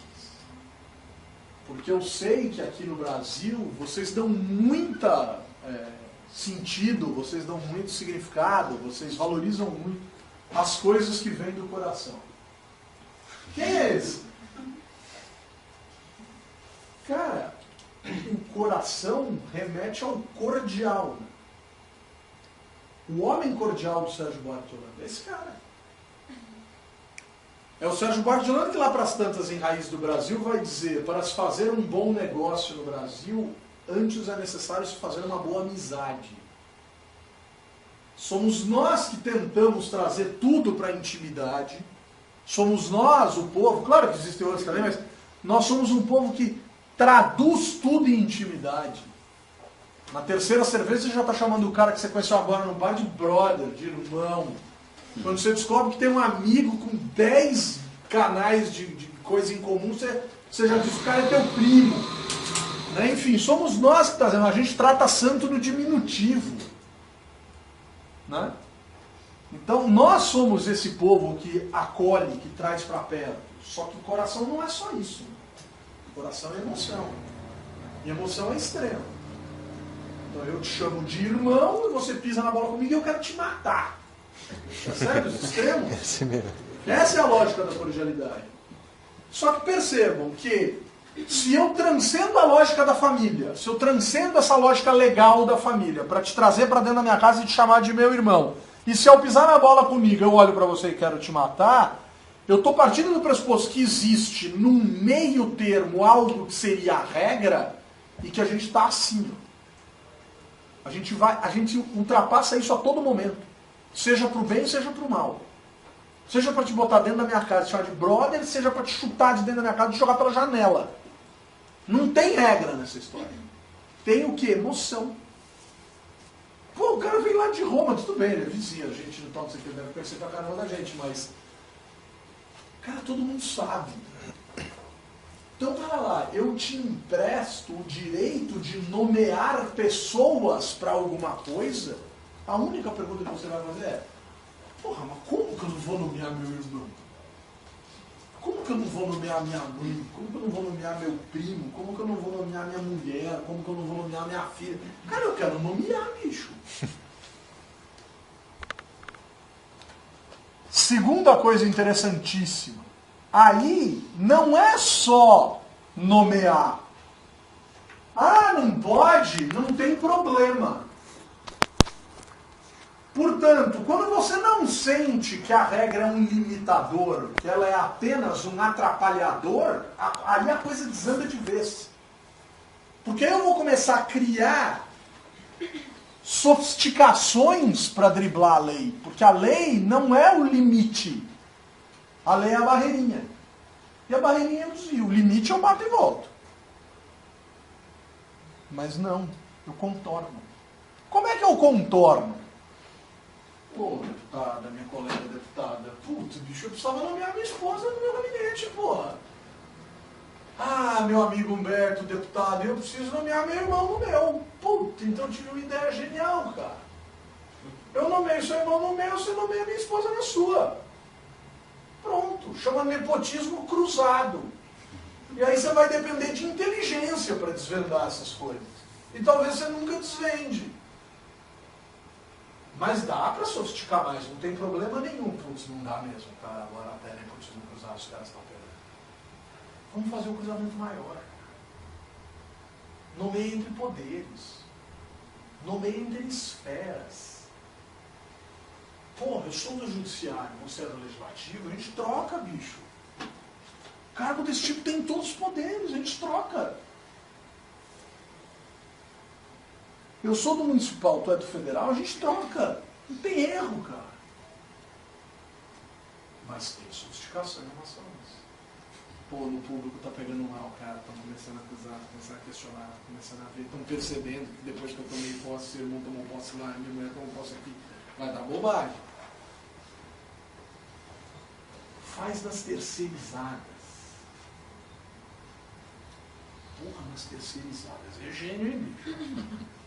Então, eu chamo a empresa que ganhou a concorrência e digo, olha, velho, você ganhou a concorrência aí de manutenção da cidade, sua empresa vai varrer a cidade inteira, eu tenho um irmão que precisa entrar na folha de pagamento da empresa. Ah, o que ele faz? Ele varre?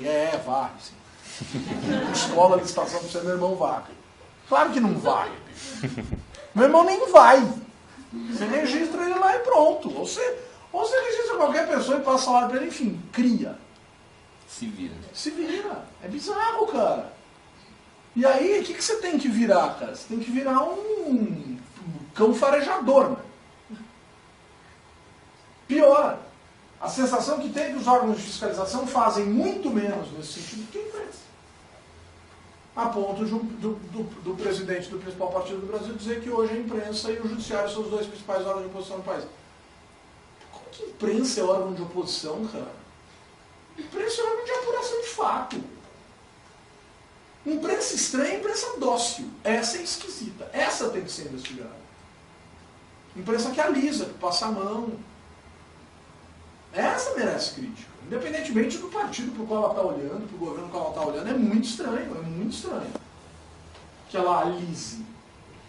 Bom, mas a imprensa não é alisar. Eu não sei, outros tipos de imprensa. Estou falando de imprensa política, investigativa, tá claro, existem outros tantos tipos, tal, não sei o que, mas são outros 500, cara.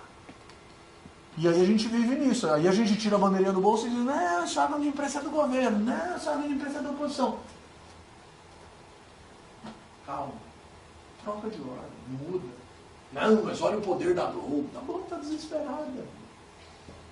O outro está tomando pau do Facebook, cara. Os caras estão loucos. Completamente alucinados.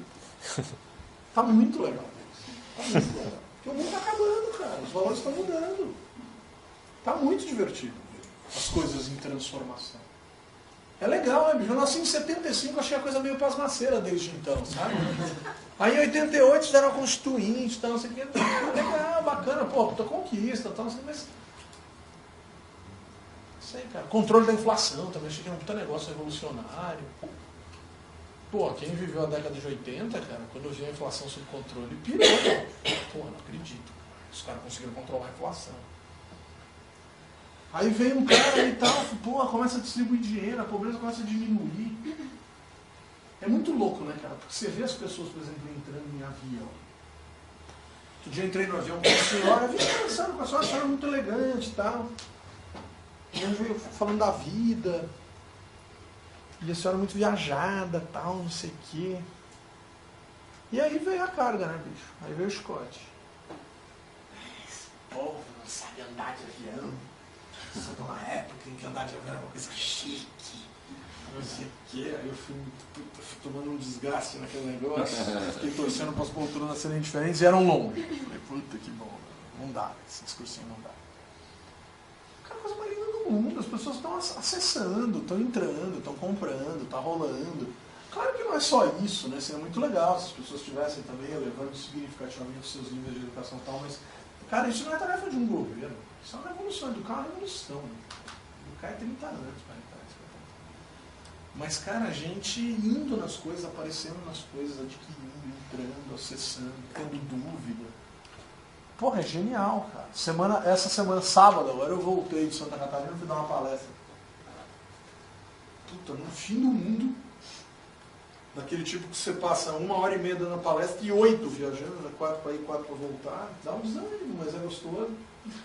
E aí entrei no avião, cara, com uma molecada assim, de 15, 16 anos, uma molecada bonita e tal, ninguém sabia onde sentar, cara. Aí eu falei, puta, agora vai ser legal, bicho, porque, porra, é isso, cara, isso é a sociedade virando, cara, se encontrando, conhecendo, né, descobrindo e tal, uma coisa banal, básica, simples, para muitos, para outros, ultra sofisticado. Então, genial. O avião levantou, os caras, tesão. E a gente precisa enxergar esse negócio, cara. Né? E aí vira uma guerra de partidinho, de gente chutando, de gente falando, para, bicho. Então tem esses 3 lances aqui. Esse aqui é o bicho, cara. Os outros 2, qualquer idiota que se enfia numa coisa ou noutra sabe que está se enfiando. Qualquer. Tem que ser, mas tem que ser muito idiota, e você não pode alegar ser idiota na sua defesa. Você não pode dizer, eu não sabia. Se ferrou. Qualquer idiota sabe que está errando aqui. Aqui, não. Pode até saber. Mas, lembre-se, nós somos o povo do com a regra passando no meio. Então, não, eu não concordo com essa regra. E aí?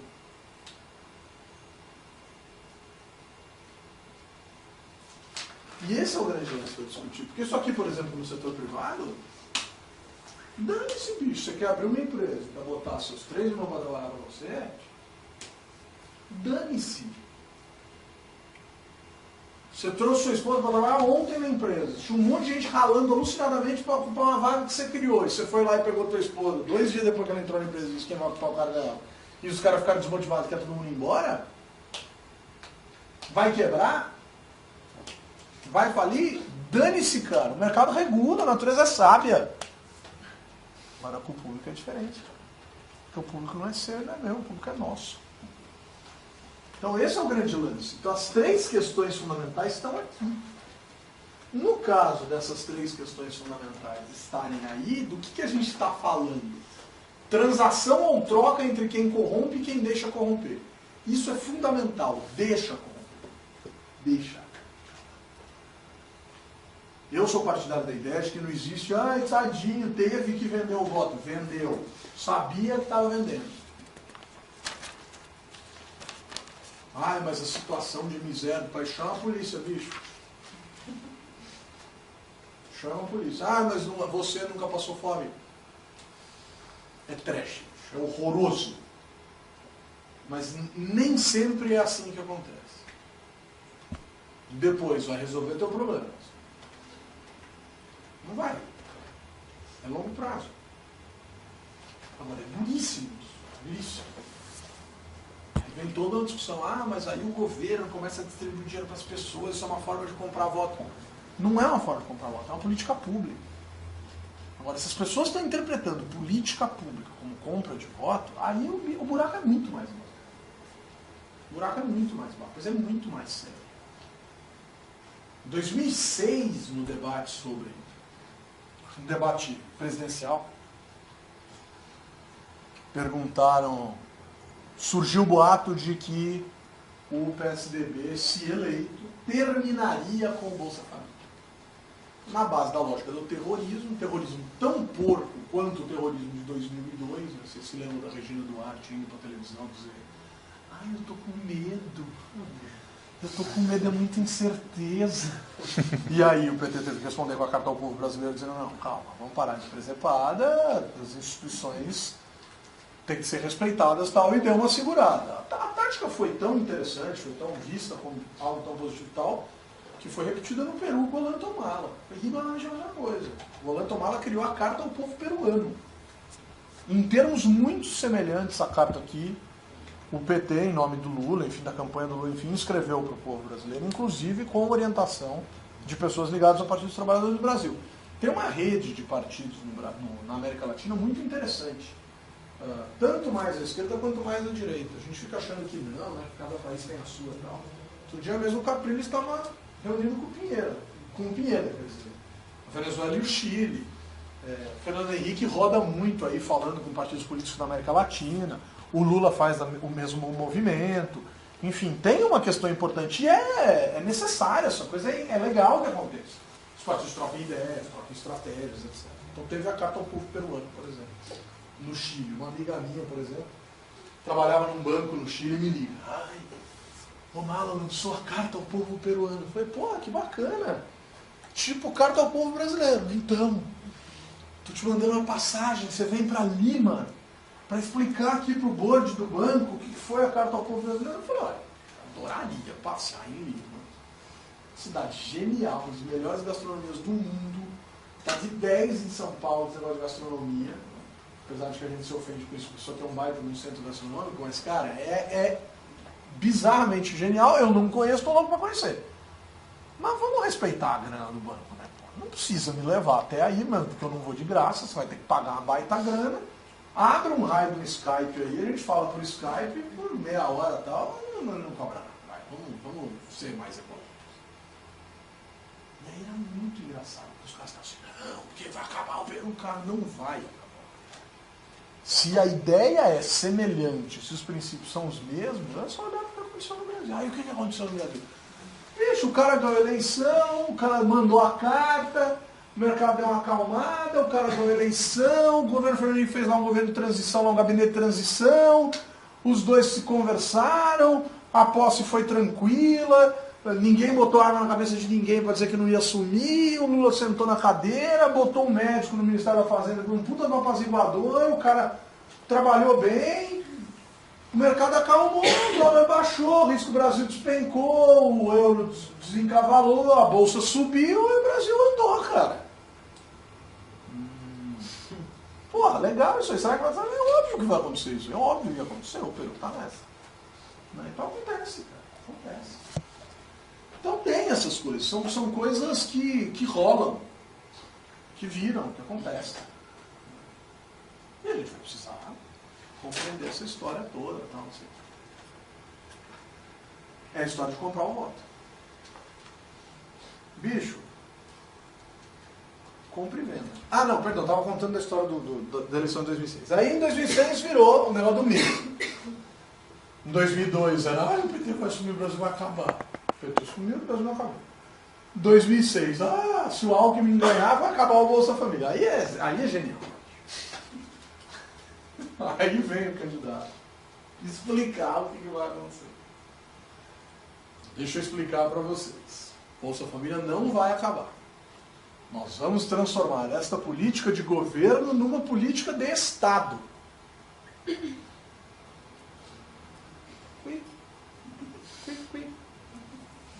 Cara, quem é que entende isso, bicho?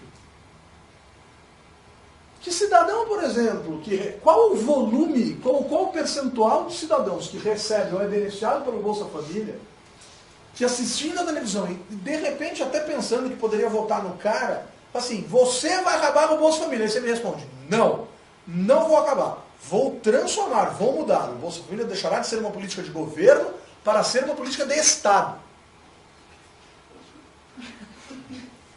primeira coisa que pode ter passado na cabeça de um cara simples, em termos políticos, independentemente do grau de escolaridade, renda e tal, porque isso a gente percebe que tem para tudo quanto é lado a simplicidade política no país, é Estado, governo para Estado. Ou seja, vai deixar de ser do governo federal e vai passar para o governo de Estado. Né?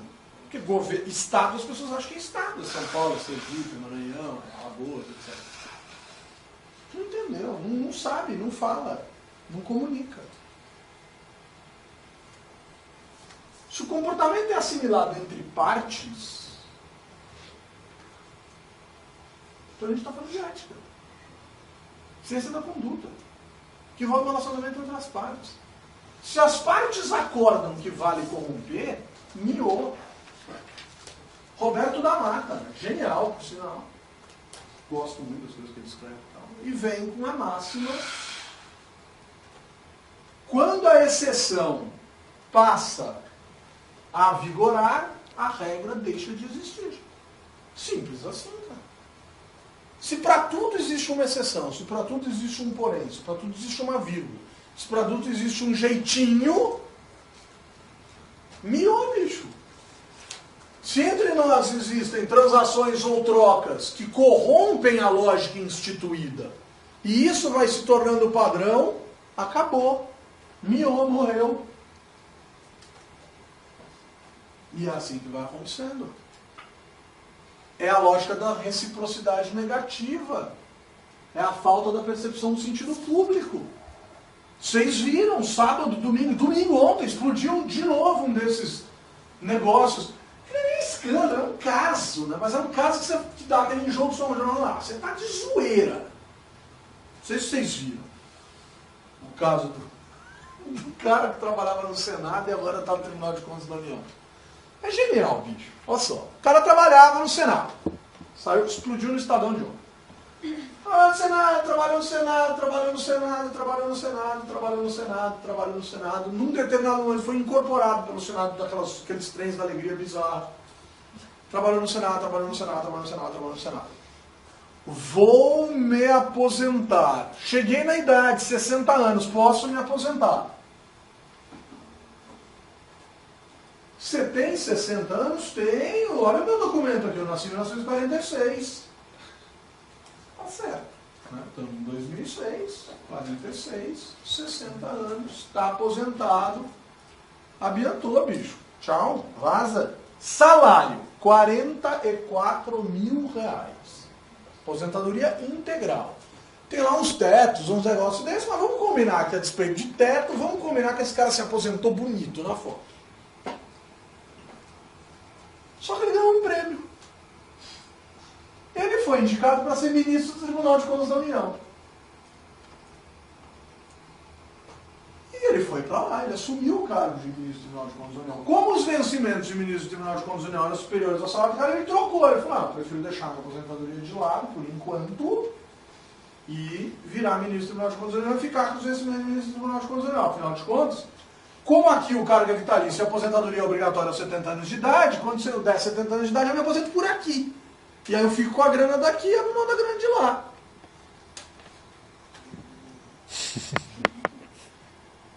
Detalhe, é só fazer a conta. Se o cara tinha 60 em 2006, em 2016 ele completa 70, esse aposenta.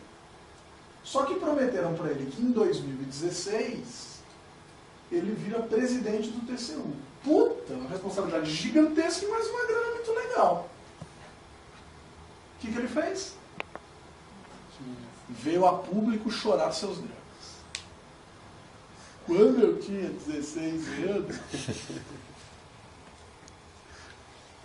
me obrigaram a dizer que eu tinha 18.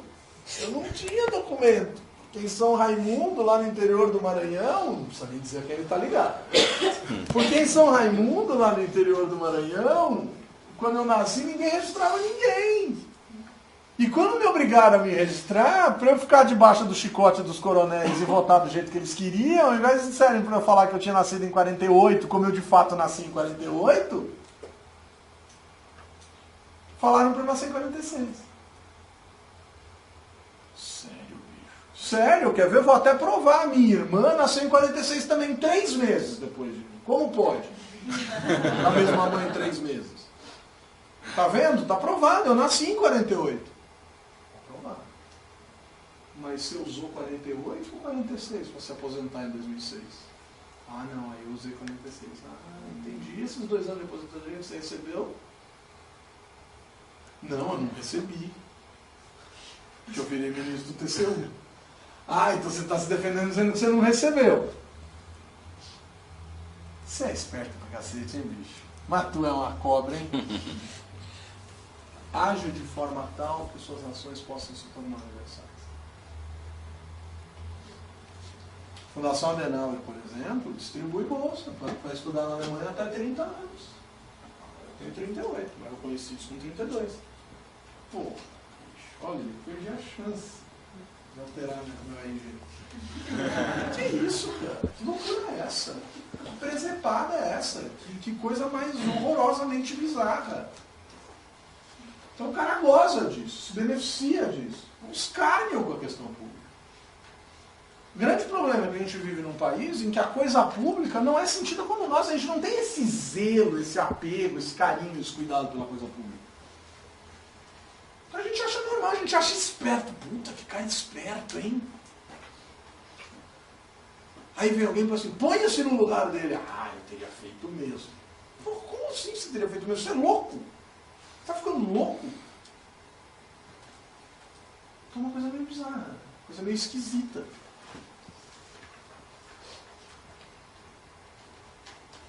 Aí vem a coisa mais bizarra de todas. Que por vezes, o corruptor... Aí a gente está diante do caos.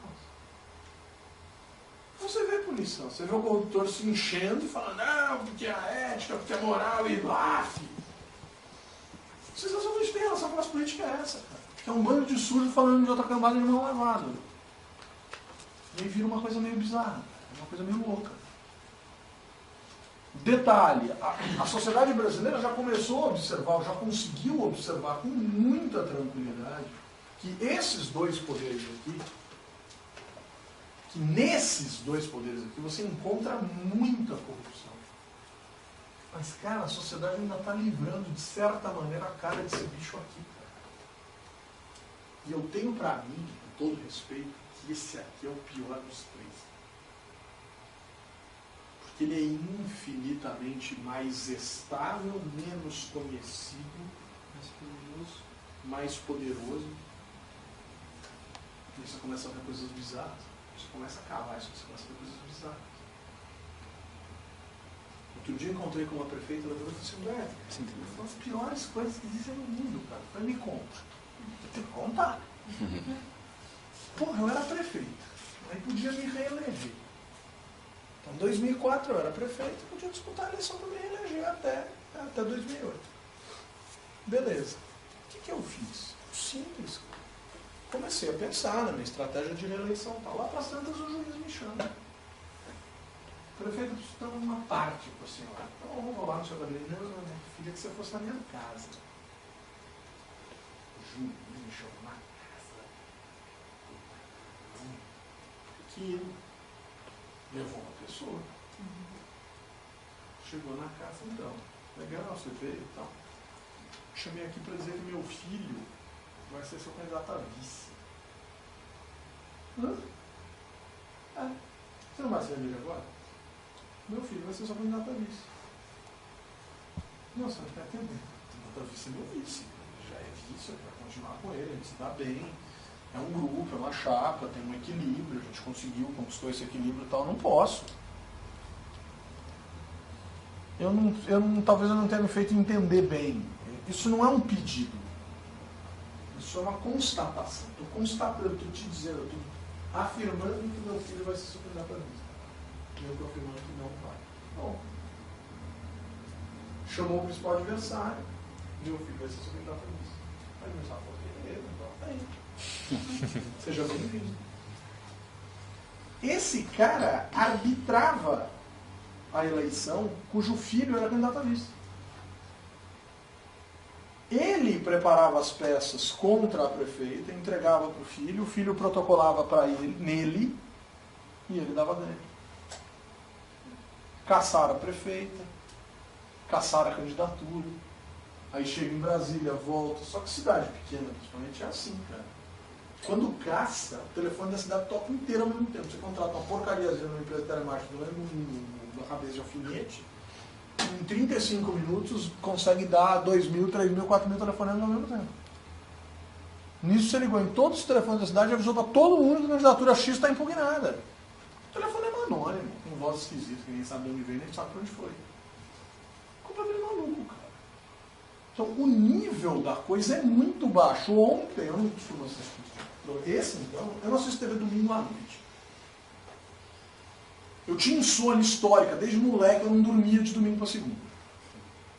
E aí um dia um amigo, psicólogo, falou, cara, você experimentou não assistir TV domingo à noite? Porque a TV domingo à noite é um gerador de ansiedade. Tá bom, até quando eu posso assistir TV? Cara, assiste o jogo.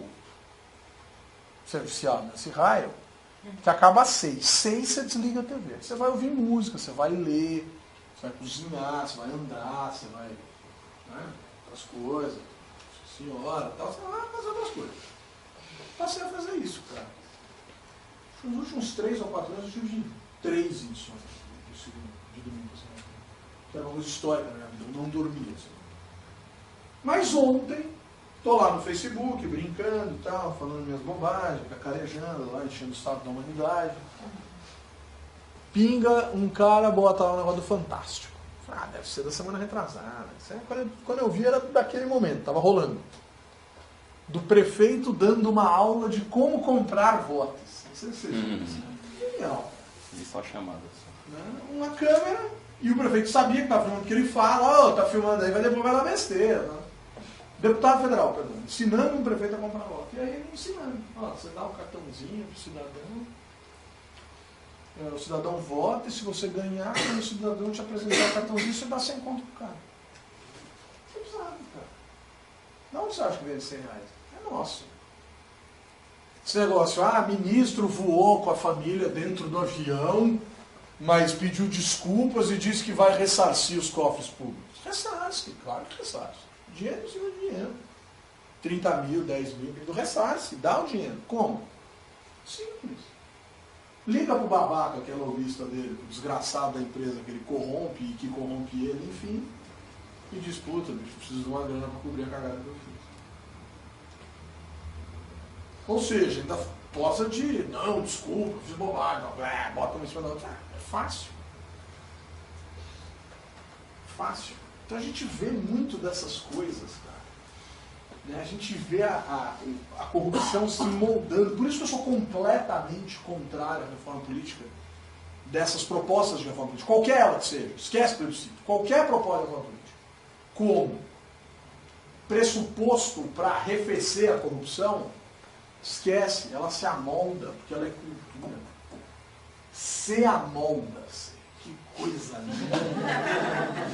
Mas, corrompia lindo.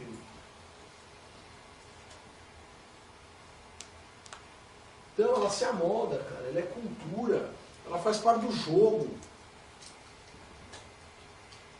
Dá um sentido de associação à matriz institucional. A matriz institucional é um conjunto de regras, de leis, de organizações internacionais, mas também de valores, de ideologias, de percepções. Isso é a teoria institucional do Douglas North, né, que foi prêmio Nobel de Economia e tal, não sei o quê. É a percepção que você tem, que você vive, que uma sociedade será mais evoluída, que ela será mais desenvolvida, digamos assim, à medida em que você tiver um conjunto, uma matriz institucional eficiente. Nós não temos uma matriz institucional eficiente. Não há eficiência institucional nesse país, no sentido de respeito às regras.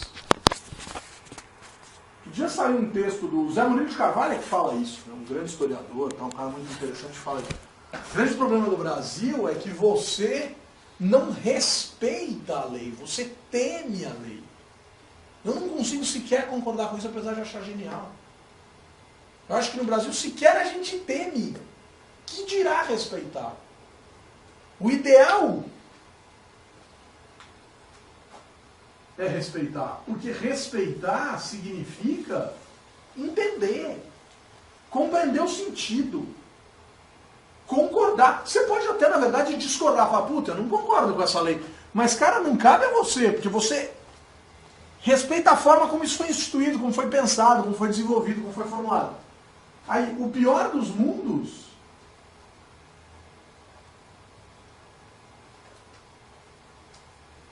Então você não respeita, você teme. Puta, eu não vou fazer isso porque eu sei que eu vou me ferrar, porque eu vou apanhar, porque vai cair a casa do meu lado, porque eu vou perder meu carro, porque eu vou perder meu pé.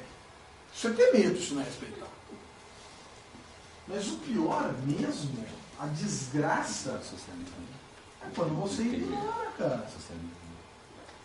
Essa é que é a loucura. A partir do momento que você diz dane-se, e a gente só pode dizer dane-se, porque num país que concorda, país que cria campanhas e mais campanhas dizendo Brasil, o país da impunidade, aqui já tem um pepino, cara. Qual que é o pepino? É o pepino que você tem a sensação de que você vai passar impune, cara.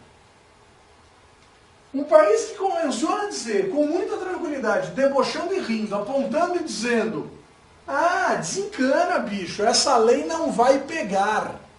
Quem é você para dizer se vai pegar ou não vai pegar? É lei, cara. Não, imagina, isso é bobagem, isso é pro forma. Isso aí é formalidade, isso é besteira, e daqui a pouco todo mundo esquece.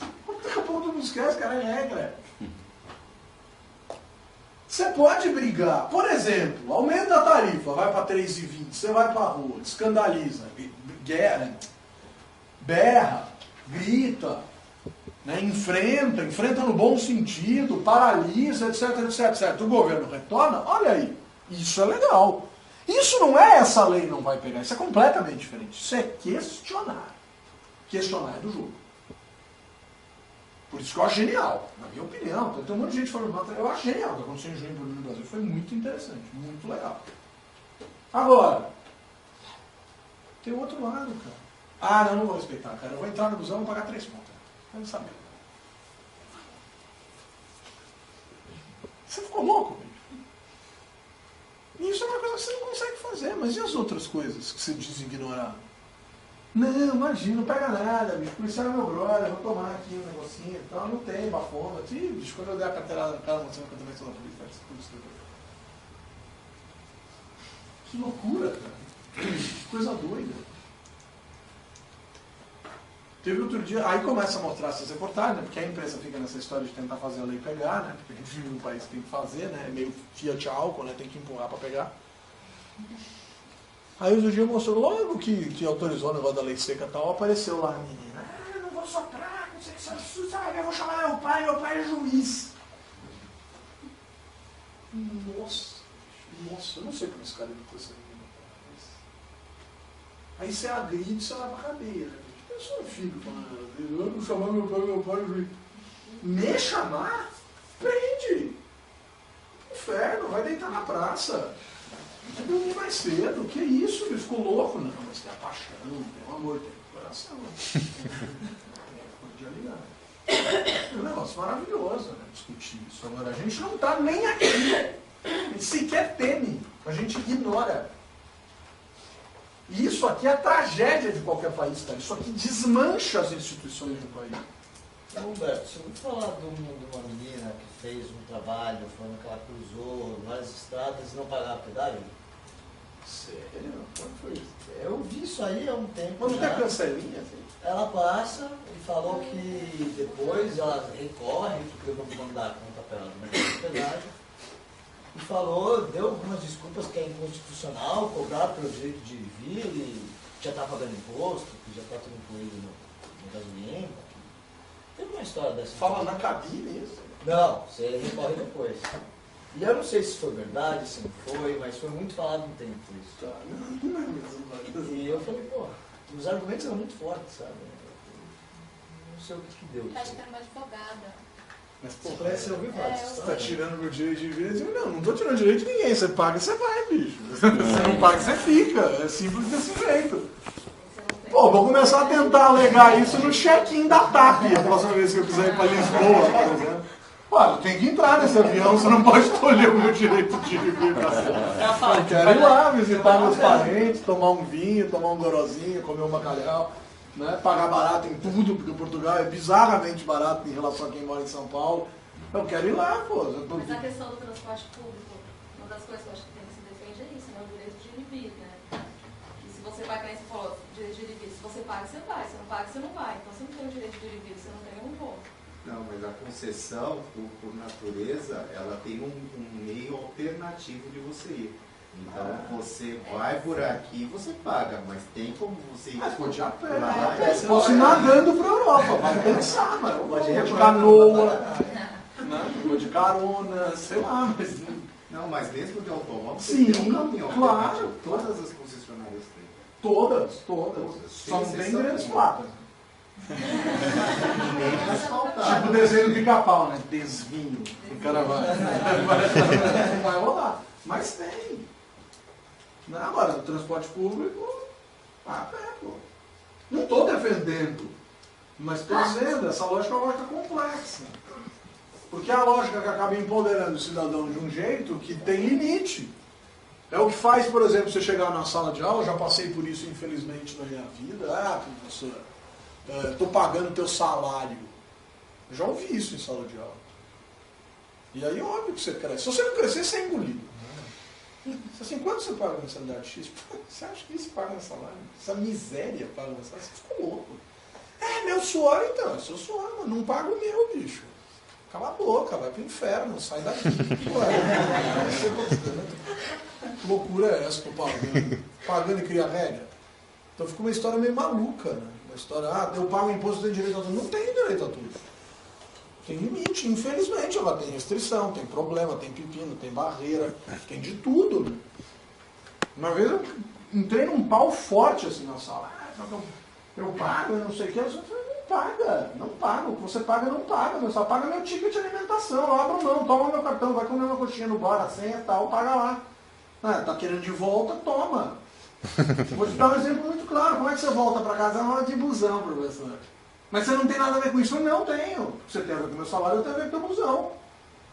Entra hoje no ônibus, desse jeito que você está conversando comigo, dá um tapa na cara do motorista e fala assim, me deixa em casa que eu estou pagando teu salário. Vê se fode, vê se cola, vai que funciona. Você está reclamando aí, eu imagino que você ande no escuro, né? Você vai embora 10h30, chega em casa meia-noite estudando. Pô, você deve andar no escuro, é perigoso. Concordo com tudo isso. Dá um tapa na orelha do motorista, dá uns berros pro cobrador. Né? Bate na mesa, assim, berra, fala que você é cidadã, que você está pagando 2,20, não sei o quê. Não cola, bicho. Então tem limite, tem regra. Agora você pode ser contra. Esse é que é o tesão do negócio. Vale montar um movimento e dizer, os caras em Vitória. Né? O pedágio na Terceira Ponte lá, tem pedágio. Vitória tem pedágio urbano. São Paulo também tem, né? As pessoas aqui não se ligaram nisso. São Paulo tem o pedágio urbano mais nefasto que existe, que é estacionamento. Não tem pedágio urbano. Você ir para o centro e passar um dia de casa, você vai pagar 100 pau. Vai pagar 50, vai pagar 30. Isso não é pedágio? Está instituído já. Você vai de busão, você paga 3. Você vai de carro, você paga 50. Simples assim. Né? Tem o pedágio. Não tem pedágio urbano, por exemplo, fui para Recife outro dia. Estava conversando com o taxista. Cara, Recife tem um trânsito. São Paulo não tem, cara. Recife é o negócio de você cruzar o braço e o taxímetro ficar funcionando e você ficar triste. Você fala assim, miona. Vou largar as calças aqui nessa tranqueira desse táxi. Vamos embora. Aí eu falei pra ele, chefe, cara, que bizarro. Sabe o que é isso? O que é, patrão? Eu falei, isso aqui é falta de estacionamento caro. Não, o que é estacionamento caro? Eu falei, em São Paulo, por exemplo, uma diária de estacionamento de qualquer lugar, meia boca, você vai pagar 30, 35, 40. Você ficou louco?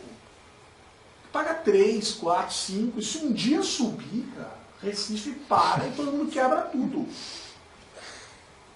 Mas cada um reivindica pelo que quer. Agora o cara parece que gosta de ficar no trânsito. Vai pagar 3 reais. Uma vez, em Natal, fui outro dia no melhor hospital de Natal, tinha um parente lá hospitalizado e tal. Não me estacionamento, larguei o carro e fui embora. Peguei o papel e fui embora. E passei o dia no hospital. Falei, nossa, eu vou tomar uns 100 contos de estacionamento brincando. Nessa vez o cara fez assim, 2 reais. Falei, quanto? Mas eu falei um quanto indignado, o cara achou que eu estava bravo. Falei, se você não gostou, você fala com o patrão, não tem nada a ver com isso. Falei, mestre, cara, desculpa, eu não entendi o quanto você falou. 12? Falei, não, 2. 2.000? 2.000, 2. Puta, toma aí, 2 contos. Pega 5. Pega o carro pra mim. Não, é bizarro o negócio desse, cara. É maluco. Aí todo mundo anda de casa pra cima e pra baixo. Aqui vocês já perceberam que ferrou mesmo. Aqui não anda e cobra pra não anda.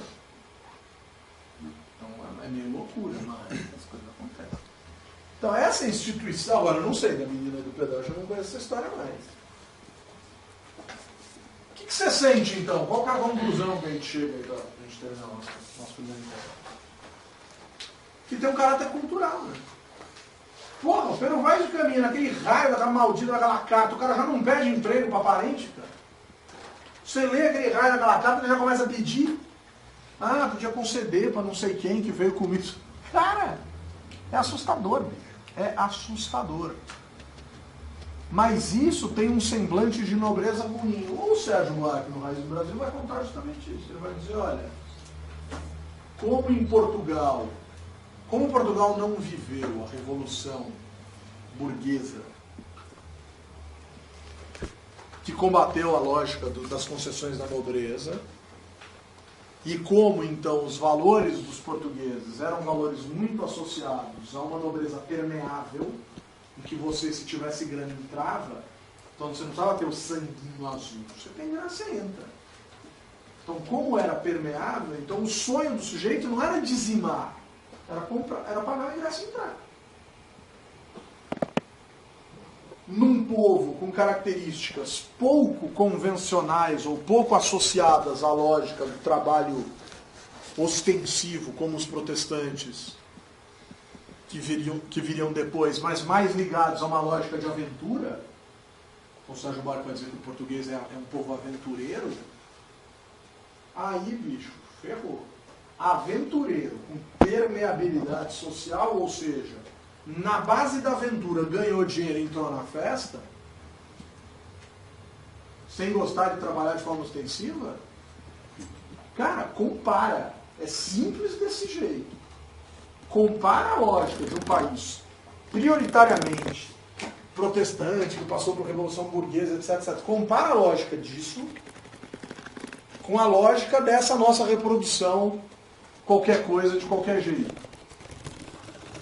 Olha, a primeira coisa que você faz quando você ganhar uma grana no teu negócio, contrata alguém para trabalhar para você. Porque dá status ter empregado.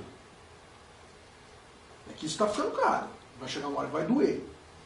Já está doendo. A gente acabou de ver essa aprovação, dessa evolução dessa lei do empregado doméstico aí. As pessoas se desesperando, falando assim, porra, mas para mim é como se fosse um membro da família. Eu tinha na mão, agora eu não tenho dinheiro para pagar o imposto. Bicho, você vai tratar o cara na condição de subcidadão porque você acha que você está fazendo um favor de quase escravizar o cara dentro da tua casa? Você ficou louco? Você está maluco? Não, mas isso vai gerar desemprego. Cara, isso é outra etapa do pensamento. Mas eu preciso gerar dignidade, eu preciso gerar direito, eu preciso gerar inclusão num rol minimamente razoável de acesso a condições básicas relacionadas à cidadania, tal, não sei o quê. A questão do emprego, se vai demitir, tal, são outros 500. Não está em questão isso se você não tem o básico. Você não faz favor a empregar alguém. Né? Você não está fazendo uma gentileza de dar um empreguinho.